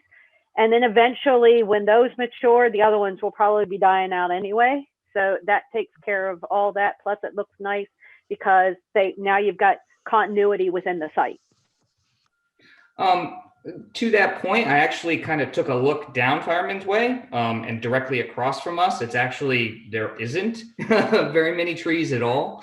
You know, as you go further down the site, there are some more densely done bushes, but in general, none of the trees so mature. Right there, see across from you, directly across from your site. Yep. See what they did there, and that's what we typically do. We only do that now because our code has changed. When the code was written, it was probably originally 50 feet. But now when a site comes in and they're going to change something, we make you up to code by putting in those second row of trees that way. So there's a few sites that have come in after the fact that has been done with. So, and that's, I think we can maybe put in a few trees. I don't know if we'd be able to do that second row, because if you bring back up the map, Jennifer, please. Yep. Our parking and areas are rather close, so we don't have the ability to sort of have that second island that you're kind of pointing out. If you look Well, it doesn't have to be much. You've got, how much feet is right where it says L4 or something? So it's between lawn. See where it says lawn? Yeah. What's that distance there? That distance there, probably, I would say it is close to 10 feet. No, because your width right there says 26, and it's about the same as that. So I would say you have 26 feet in there. Well, it's probably more like maybe 15 from here to there, if you think about. Well, you go down a little bit closer to the arrow in lawn. Yep. Closer to the word lawn. There you go. And that is at least 26 feet. Yeah, that's about the same. So you can get a row, 5 foot back or 7 foot back from the trees. You can put a row right in there. I mean, if you're looking for one additional tree there and one more, I guess, up higher, I guess I don't see an issue with that. I'll review it with our owner. You know, if that's really all we're looking for is 2 more trees, that to me is not that big of a deal. But like, if you look in that corner, kind of where Jennifer just moused over between the 12-inch and the 14-inch caliper, you know, we're putting that right against that parking area. No, the next bay there. You know, that's what we're trying to do. So what we're trying to do is shield the sea of parking that you see, and maybe a little bit of the building to give it more of a so we're not seeing all metal and concrete. We're seeing a little bit of vegetation and greenery. It just gives it a nice, pleasant look to it. So like one right in where the lawn word is, and up in the other corner, in between those trees up in there. Anything up in that section up there? Yeah, I think you can put 2 more up in there. Yep. Yeah, we can add two trees to the site plan. I think we can make that fit. Well, 3, because you'd have 2 up here in between these guys, right? Yeah. Or is that firehouse over there? Okay, yep, 1 up there, and then 1 down there. Now scroll down to the bottom of the site, past this, where the entrance is, so we can see what that corner is. Now you're putting in these other trees here? Right. Oh, here, all those trees are down low. I wouldn't want to put anything closer to the curb and block any kind of sight view for vehicles. So I wouldn't be comfortable putting any more in that area. Yep. Well, the main thing is when you're coming up Fireman's Way, you'll see those trees you have on the side. Now, are those all 35 in between? Those trees there aren't along a streetscape, but they look like they're actually a little bit closer, if not 35, but they don't exceed that. They look to be about 27. They look to be about 27 to 30. So yeah. So those would actually shield that parking area as you're driving up from the other direction. If you put the tree in where I asked up in the word lawn, you're going to be shielding as you're coming down the road. Do you see what I mean? That's fine. I think, like I said, if we're looking at maybe 2-3 trees, then I think that's something that we can work out.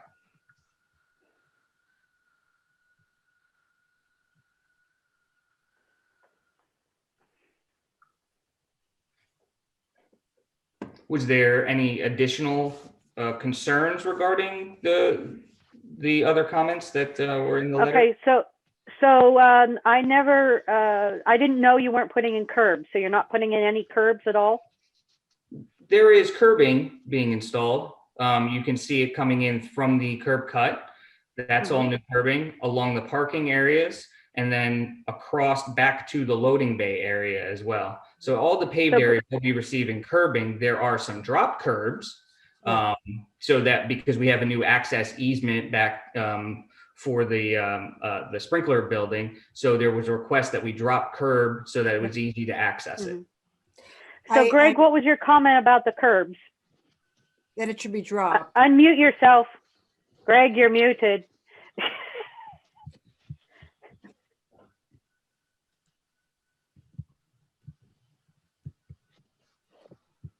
Greg, unmute. You're still muted. Just push the screen somewhere and it will pop up. I think he turned himself off. There he is. Now you're not. You're still muted. I have two screens. There you go. Onto the either screen. Sorry. What it was is they called out drop curb on one plan, but then on another plan they didn't have the drop curb. So we had asked for a drop curb so that access easement, and I think it was just an issue that it was missed on one of the plans. Okay. We were asking for the drop curb, but they do have a curb. Yeah. We were asking for the drop curb.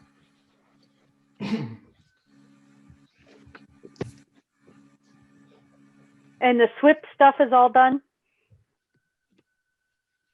Yes. Yes. Except for this. But this is something that would be given as part of the permitting process, not the plan. Correct. I mean, there's the maintenance agreement as part of the SWIP requirements, the NOI, that kind of stuff. But that stuff doesn't typically happen until after approvals. Is there anything other outstanding comments from you that we should know about besides those two things, the curbing and the trees? Nothing significant. I'd have to go back to my letter. I think Jennifer has it up there. Yeah, because the one is the notice of intent has to be signed, and you start at the top, Jennifer? If you go up, there, all the way to the top. Yeah. Oh, go down. Okay, now go down. Okay. Yeah, so we talked about the trees. I just brought that to attention. The other thing is just wanted to make sure that the access and the equipment there from a fire department standpoint is understood and accessible, because it's my understanding that fire equipment there provides for sprinkler systems that are not part of the town that serve those commercial buildings. And I just want to make sure that because those are on property, that those in no way get impacted by this, that they're still accessible and able to be maintained. Okay, and so nothing has come from the fire department at all, or fire inspector? No. So that is something that I think, so could that possibly change anything? Could that change any nope, like that the entrance easement, everything or is anything? we made sure that the easement was available and the drop curb, and so they would have access to that. We just thought it was important to bring that up, and I think it's something. I mean, I don't know if Mark knows anything about that sprinkler system, or if that's anything that the fire department has any knowledge of or deals with. It's really a private system.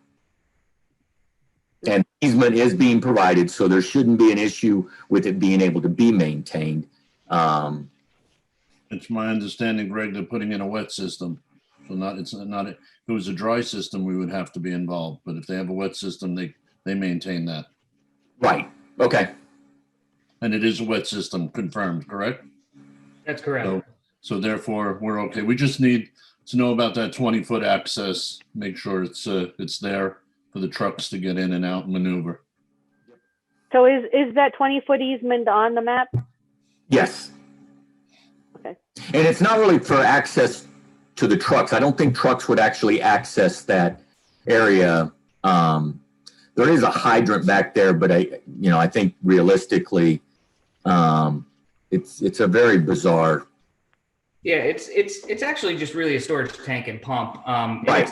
It's not like a fire truck needs to get back there. We're talking maintenance vehicles and people getting back there to maintain it. And honestly, now that we're creating a paved area and you've got this drop curb, the access easement actually comes across our parking area and the driveway. It's shown more clearly on the civil drawings. You might want to go 2 or 3 sheets in, Jennifer.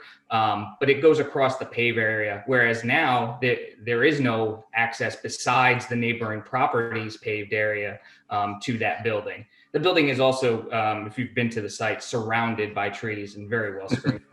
So, which sheet, Brandon? Keep going down to the civil. Mr. Petrella, it's just, access for the A, B, C, and D sides, if it could be had, it's always asked for. You know what I'm saying? Yeah, no, I understand. So if that plan there probably shows it fairly well. If you zoom in down below the stormwater, the underground stormwater, there should be a dashed line in that area. So if you can look there, that kind of line that runs basically on the bottom edge of the stormwater, up into the paved area. That gives you. Okay. Yeah. In there is where that easement is, and then the drop curb happens right after the parking, so that you can come across the yard at that point, just like you would do now, and get to the building. Mm-hmm.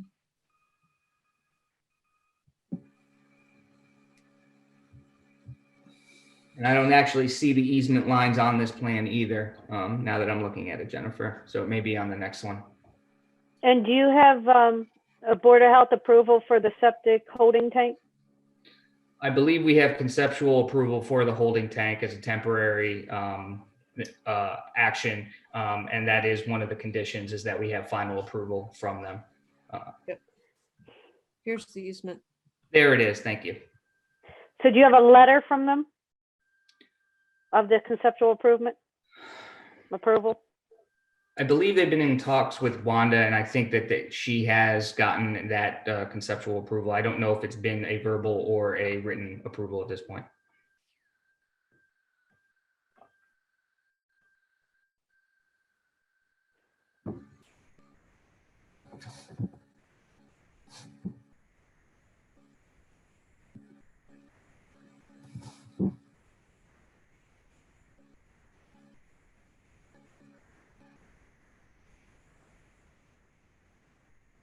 Do you want me to pull up Wanda's memo?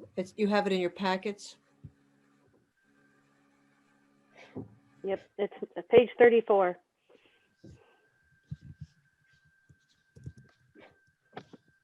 I didn't see it in there.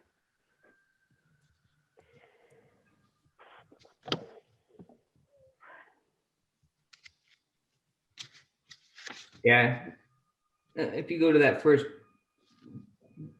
part up top, it does touch on that she had spoken with them. And based upon a DOH approval of the temporary holding tank and notes on the submission, she had recommended the final approval resolution with that wording about final. She doesn't recommend it. She just says that if we do it, that's what she wants in it. And usually we do not do conditional finals with health department approval. We always have health department approval first before we do a final. Well, we've been asked several times to not put our septic system in because of this future sewer line. So this is the applicant has gone this direction and not sought health department approval for the septic, which they could have gotten a long time ago, because we've been kind of directed to attach to this future sewer line. So right. So then you would have to go in and put in the temporary holding tank, but you need a health department approval for that. Right, which is part of our conditional approval. No. Whether you get a regular full-blown septic or whether you get a holding tank, it doesn't matter. When you submit to the health department, you get one or the other. You can't. It's not. Oh, you're not going to get the temporary one at the same amount of time that you would get a SDS. It's an approval from the health department. I understand, but the town, in conjunction with the health department, have asked us to redirect instead of getting the SDS approval, which we would have had a long time ago. They've asked us. Not necessarily. That's what I'm saying. That's not necessarily true. The health department gives you approval when they give you approval. And if their approval says, we want you to do the holding tank instead, then that's what they're saying. The health department doesn't want us to do the holding tank. The town would like us to do the holding tank so that we don't put in a septic which gets abandoned later. Jennifer, could you bring up, move that up like 1 or 2 lines? No, the other way. There you go, right there. It basically, Wanda says, in discussions that I've had with the Department of Health and the building department, and based upon DOH approval of the temporary holding tank and notes on the submission, that she's requesting that we go ahead and include this additional. It sounds to me like she's saying that she has talked to them and the DOH has approved, told her that they approved the temporary holding tank. That's my understanding as well, that the plans for the future sewer connection to the Titusville Sewer District is being reviewed, but the temporary holding tank has been approved by the health department, at least verbally. That's what I was to understand from discussions with Wanda previously. Right. Is that?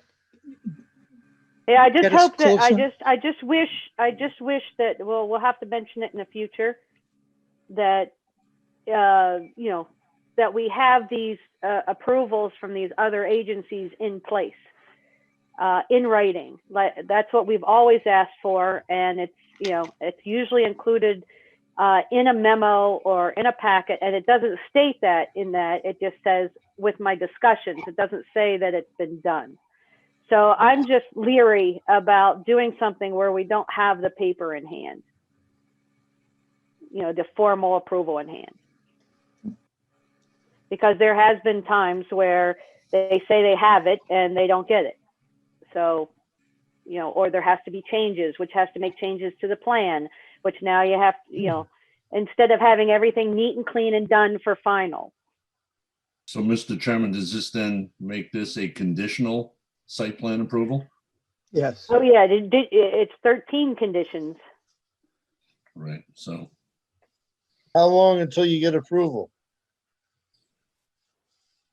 That question, I think I would have to look back and find out. I think that we have approval on the holding tank. The holding tank has, as far as I understand it, been approved. We're ready to go with that, but it's not a formal vetted out approval like the connection to the sewer. The reason we have the holding tank is just so that the project can move forward, and we don't, the owner was willing to put in an SDS, and the town doesn't want to have that SDS eventually get abandoned when the sewer main comes into the road. So in order for that to happen and still maintain the timeline of the project, that's how this all came about. So the formal approval for the connection to the sewer system, that I can't answer because I'm not sure when that sewer main is actually going to happen. I know that there's conversations with other businesses in Fireman's Ways Park as to how that's happening. So I don't know the timeline on that. But yeah, it's my understanding that Wanda was dealing directly with the health department on that, and it was my understanding that the temporary holding tank was approved by the health department, and I thought that's what she was trying to indicate in her letter.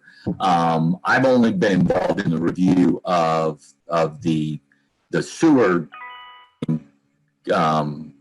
connection design, which I've reviewed and only have a few minor comments. But again, the temporary holding tank would be in place for the purposes of serving the property until such time that the sewer line is constructed. Now, on another note, Greg, you have stuff that was never shown on the plan that you want on the plan? Boundaries of existing predominant vegetation and limits of clearing in preconditions of watershed map, DA1. No. That was on the previous. Because you didn't take it off this letter. It says comment not addressed. Where's that? Yeah, I had a conversation with Greg yesterday in which we realized we were not on the same page because we were literally not on the same page. And he sent me this updated version for December 16th, which I forwarded to everyone, which shows the number of comments that were satisfied and the 5 conditions for actually very few. There were some. We took the trees out of there, and yep. That's the only one there were some taken out. stormwater comments that had been reviewed and addressed by the person in my office that reviewed the stormwater, and I accidentally didn't get that in the letter. So when I followed up with the person yesterday and said, why haven't these been addressed? He got back to me and he said, they have been addressed. So that's why I reissued the letter yesterday. So that was my error, and I apologize on those.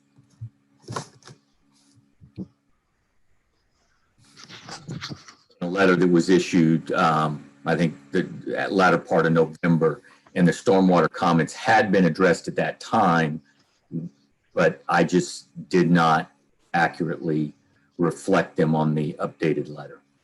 So just so you're aware, my resolution that I shared with you all today, the first few items are the besides outstanding fees, which we put on a lot of conditional approvals. We don't have to put it on there, but the other 4 are the remaining items from Greg. And then the rest are not conditions of plan approval. They're conditions of site development permit approval that Wanda is putting out there as a reminder to the board and the applicant. And I think that what Wanda is trying to do here is since she's going to ultimately be responsible for some kind of enforcement on this site development plan, that she wants to make sure that it's explicitly stated so that she has something to point to if she has to. Mm-hmm.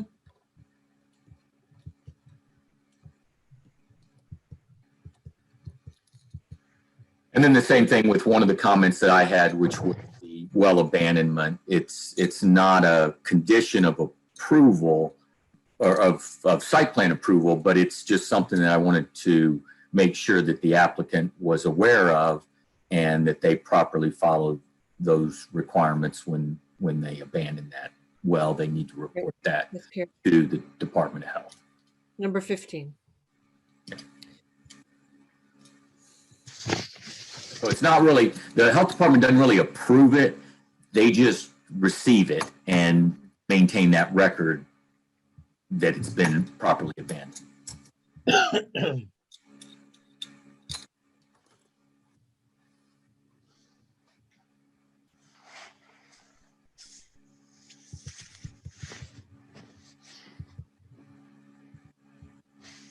All right, Stacy, are you feeling a little more comfortable about this, or what do you want to do? No, it is what it is. So based on what I've heard, Mr. Chairman, I'd like to go forward and make a multi-conditional site plan approval motion for that portion of this application, if we could. I'll second it. Okay. So we have the draft site plan approval resolution, which I believe includes these conditions and designations that have to do with the site. Well, Stacy added a couple. Do we have to add on the additional ones that Stacy mentioned? The trees being where they are. Right, because that's not in the resolution. Two additional trees. Right. So additional In the area. trees. Yep, Right. and we had to say where they're located. Yeah. Right, and Mr. Petrella said up to 3, Stacy, that he would add. And offset of the originals. Yeah. I'm going to pull up the, I'm going to stop sharing this and pull up the Word version so we can revise it. Hold on. And Greg, will you be looking at that? Yes. Thank you. And I did text Wanda, and she did confirm that the health department did approve the temporary holding tank. Thank you.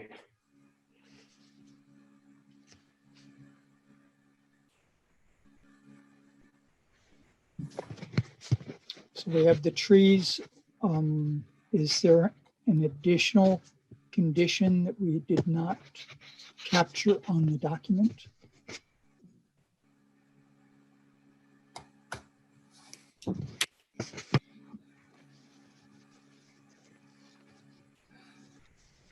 Just that one?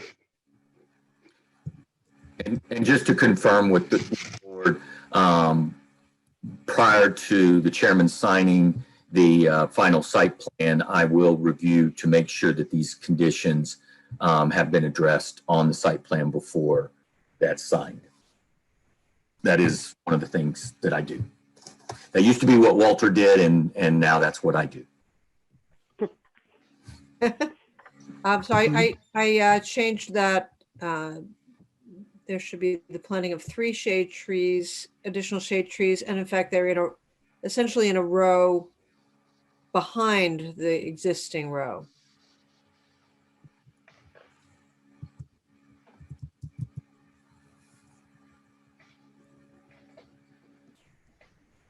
And in between. Right.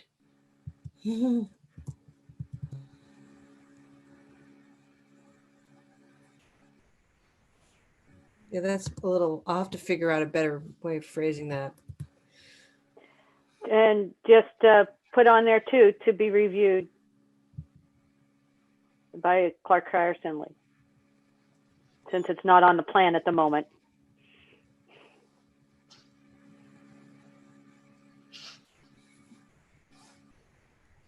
For compliance.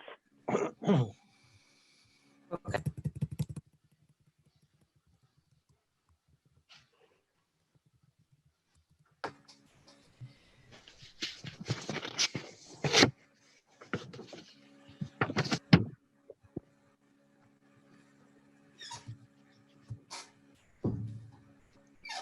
Okay, number 3 was the, as indicated by Greg in his comment memo.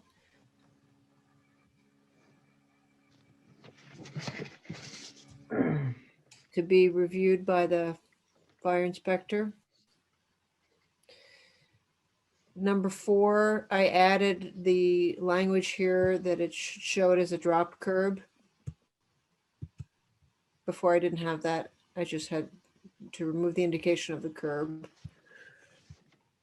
And the last item was to label the service and curb box location on sheet UT1. Then there was a whole range of things that Greg and Wanda asked for that were not to be indicated on the plan, but as a requirement of permitting.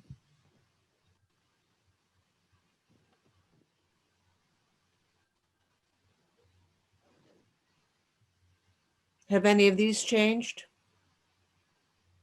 No, Well, we should leave them all. yeah, yes.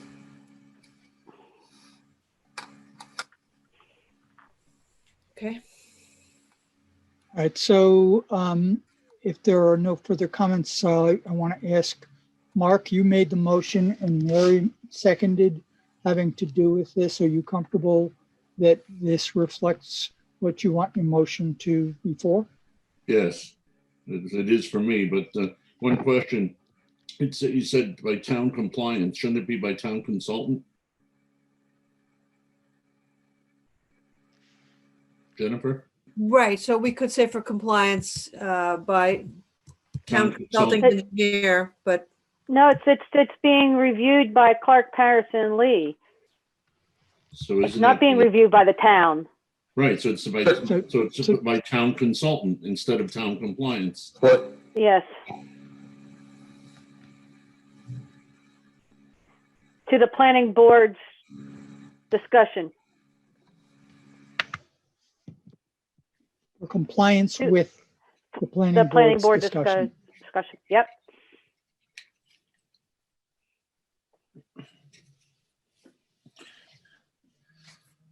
So I'm fine now, Mr. Chairman, with that change. Good catch, Mark. Thank you. Thank you. Mary, you good?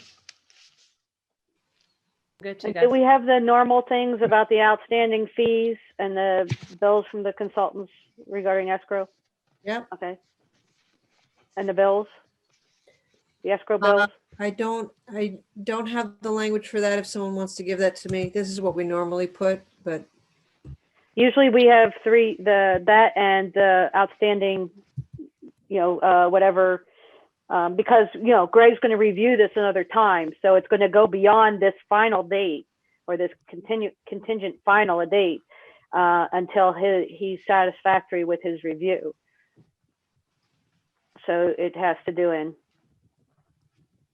they're not fees, they're bills that are generated. So I don't know how that's worded.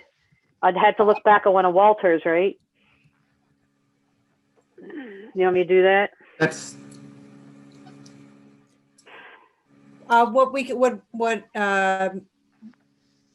what I can do. Eileen is away next week. What I can do is pull up one of Walter's older ones and just make sure that language aligns with whatever it says he would say here.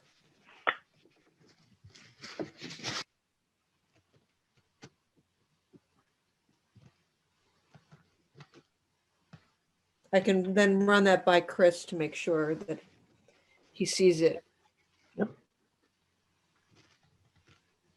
All right, if no further discussion, then I'll go ahead and call the vote. We have a motion and we have a second. I'm going to call Stacy.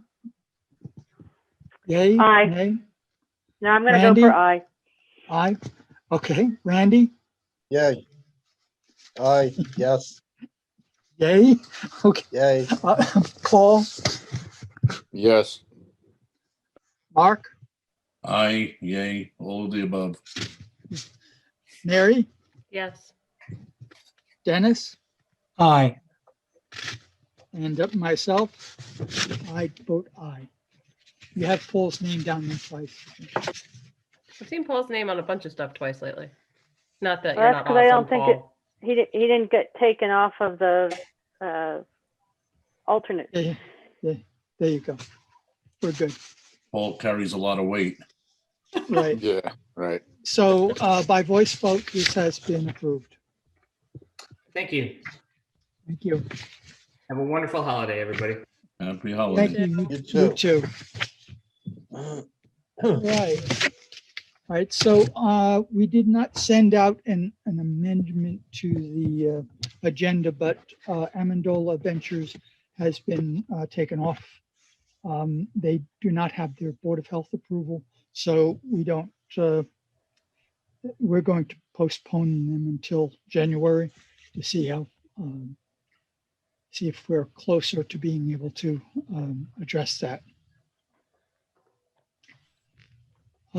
So the next order of business, we need to discuss Eastern Bridge Works. If you recall, at the last meeting, we had approved a resolution, and we realized afterwards that the resolution had not contained some specific wording that had to do with the sidewalks that were needed.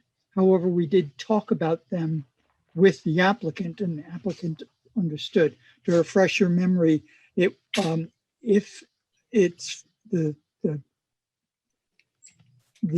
zoning in that area was to require that sidewalks be put in, that it would be the responsibility of the owner to go ahead and construct those with the based on the requirements of the town. So what we need to do is to amend our resolution from the last time, and basically what we would want to be saying is the future sidewalks shall be shown inside the property line marked to be built by the property owner as required by the town of LaGrange when the hamlet extends sidewalks. So that minor change, which was at the understanding of the applicant.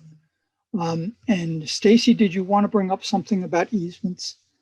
Yeah, so basically we have to, since the sidewalk isn't sitting in the town easement for the road, the owner has to also give the town an easement for the sidewalk. So one of the things that I believe that we noticed was that there is it a county right of way Yeah. and so at least some of this sidewalk would probably go through this county right of way. So basically, my thing is that I want that to because when the owner does this, and they're going to say, "Oh, now I got to get easements," because usually where easements are required, we put the easement in the site plan. But since that wasn't done, I just want them to realize that they're going to be asked for, and they're going to have an easement for that sidewalk, because sidewalks are not on private property; they're within an easement for whatever the road is.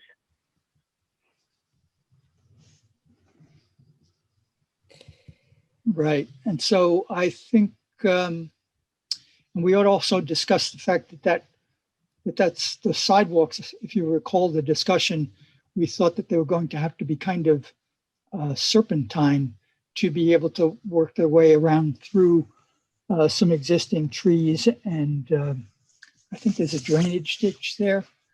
Yeah, well. The drainage is just close to the trees. Yeah. Right. So maybe we can just say easements as required, something like that. Or along with required easements and permits. Right.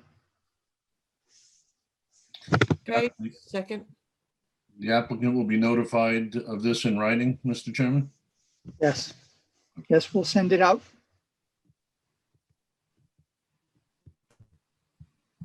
I just don't want them to be surprised when they have to do that when they find out when they're putting their sidewalk in. Yeah, somewhere down the line. If ever. Can someone repeat the language for the easement? Future sidewalks shown inside the property line to be built by the property owner as required by the town when the hamlet extends the sidewalk. So how to be built by the property owner, along with, after the word owner, along with any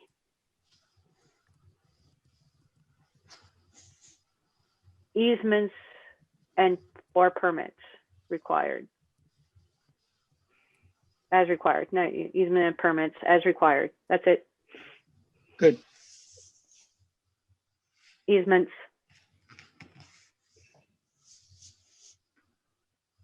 Because there might be different pieces, you know, like since it's snakes or whatever, it might be this part over here and that part over there. All right. I'm satisfied with that. Any other comments on that?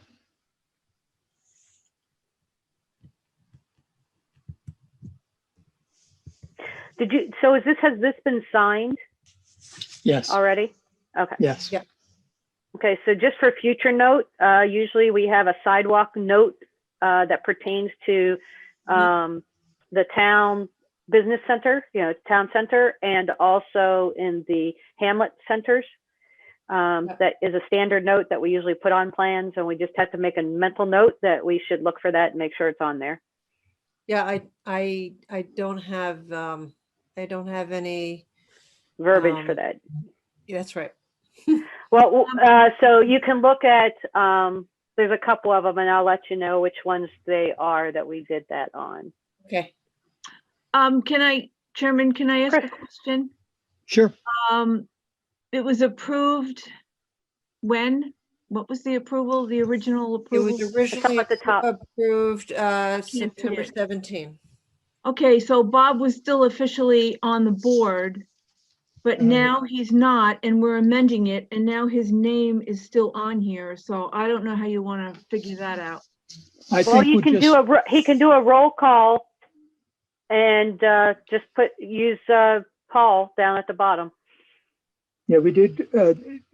We wouldn't be submitting the original resolution. We're submitting an amended resolution with the people that are on the board currently.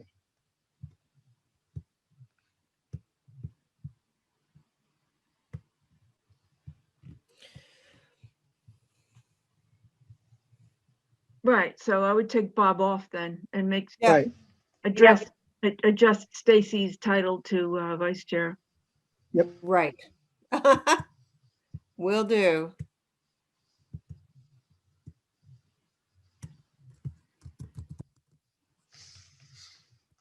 Okay. Crystal's Closet is one that we put that sidewalk thing in. Good. Thank you.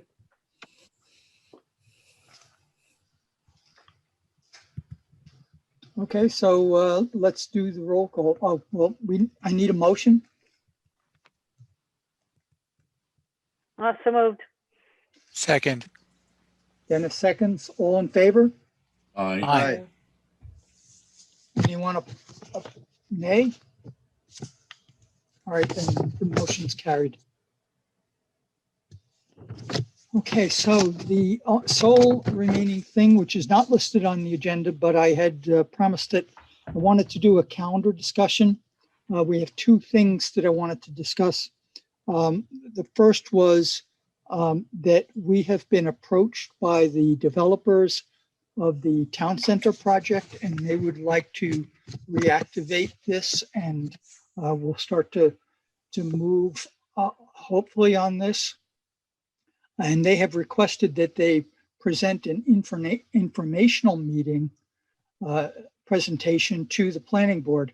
My concern was that our January meeting looks like it may already be pretty full, and this particular topic could take well over an hour.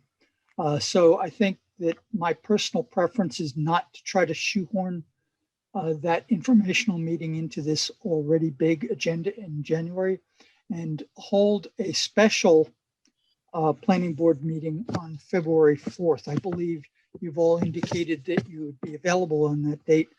Is there anybody that would like to handle that as part of January? Or I Thank you. Thank you.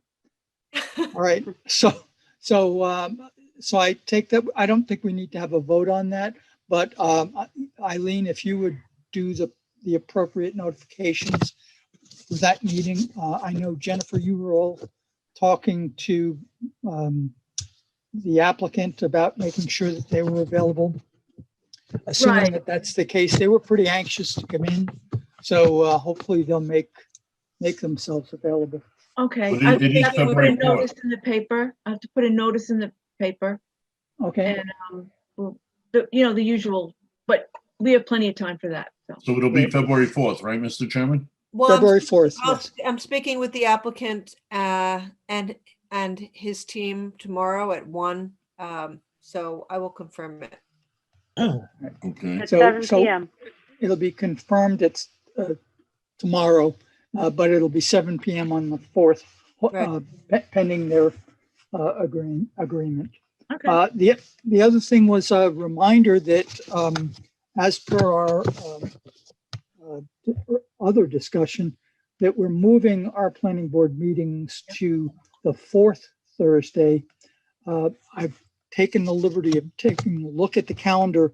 So that means our next meeting will be on the 28th of January.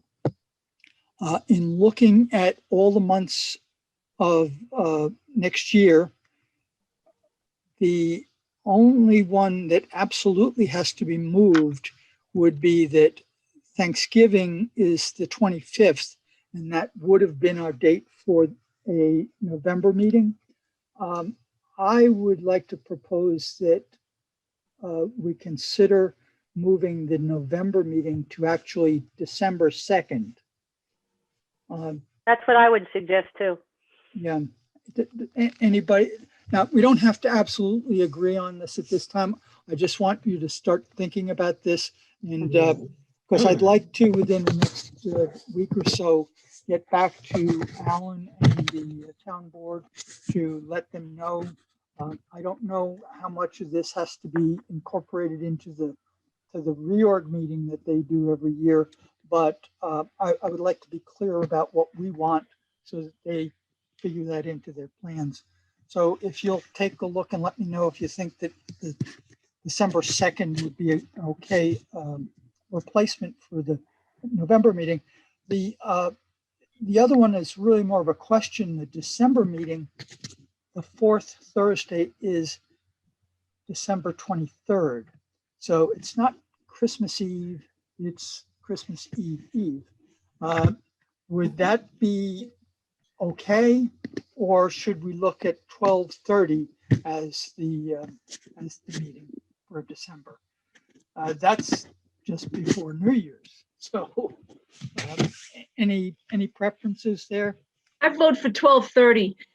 You vote for Yeah, I think it spaces it out a little bit more since you're moving the November meeting up a week. I mean, forward a week. Oh, Chris, just to let you know, Chris, you saw how light tonight was. In years past, we've actually, when it's that close, we just canceled the December meeting altogether. Sometimes we did, yep. All right, well, that certainly is something that we would be able to do, yes. Unless the January meeting turns out to be heavy. Yeah. Yep, that's the breaks, right? Yep. Oh, we have to roll with the punches.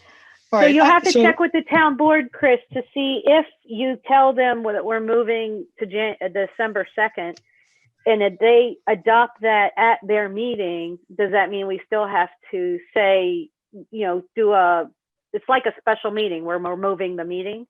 Do we have to do that if they put that into their reorganization time, into their meeting? I'll have to talk to Christine and Alan and find out what's the proper protocol for that. So, yeah. Yeah. All right. So that's just a heads up. And so I think we were ready to adjourn and wish each other. Just want to say one thing. The town is only open next week, Monday, Tuesday, and Wednesday. And then Thursday, Friday, we're closed. So I'm out Monday, Tuesday, Wednesday, and there is a lot of paperwork that I'm going to have to do, but I don't want anyone to, especially Jennifer, don't feel obligated that you have to do it all for me. Because it would probably just be better if we left everything to, I get back on Monday and I can regroup and get my ducks in a row, and as I don't want to put any more pressure on the work you already have, Jennifer. So it can wait till Monday, whatever whatever resolutions we did tonight can certainly, wait till I come back on Monday. Monday, the 28th. after Christmas, Yeah, Christmas. 28th, Okay, yeah. yeah, and also because it's typically it's a 5-day. I imagine it's a 5-day, not calendar day, but work day. That would make sense anyway. I think. Yeah, based I on mean, what the- I don't know what the 5-day is. I mean, I've never really even I heard of think that. for executing resolutions, I think that's something that the clerk generally calls for. But Yeah, but I don't file them with the town clerk anymore because all she does is laserfiche them. So that's what I do, laserfiche them. Okay. And Okay. so it's not as it's not as imperative. So I just Okay. don't want to I'll put in make sure extra that work. I'll make sure they're all ready for you. Okay, that's perfect. Thank you, Jen. I'd just like to say before we sign off and adjourn, I wish all of you and your families a very Merry Christmas and Happy New Year and a Thank safe you, holiday Mark. season. Stay Thank safe. you. Yeah. Happy Same holidays, note, everyone. Happy Greg, holidays. you guys were awesome on Saturday. My Ho, kids ho, were down. blown away that Santa knew my name. Like, it was really fantastic. Well, that should scare was your Santa? kids, right? Oh, I already scare my kids. Were Stacey, you don't be Santa, silly. Greg? Yes, Who he's was this? Santa every year. Yeah, always. The light, the And his festival wife is lights? Mrs. Santa. Just Yes. me waving at you. I was waving at you. And I will officially make the motion to adjourn on our last meeting of the year. Second. Okay. At 9:38. All in Yes. Thank you, favor? Stacy. Aye. I depend on her timing. Yes. Bye, Good night, guys. everyone. Bye. Happy Happy holidays. holidays. Bye 2020.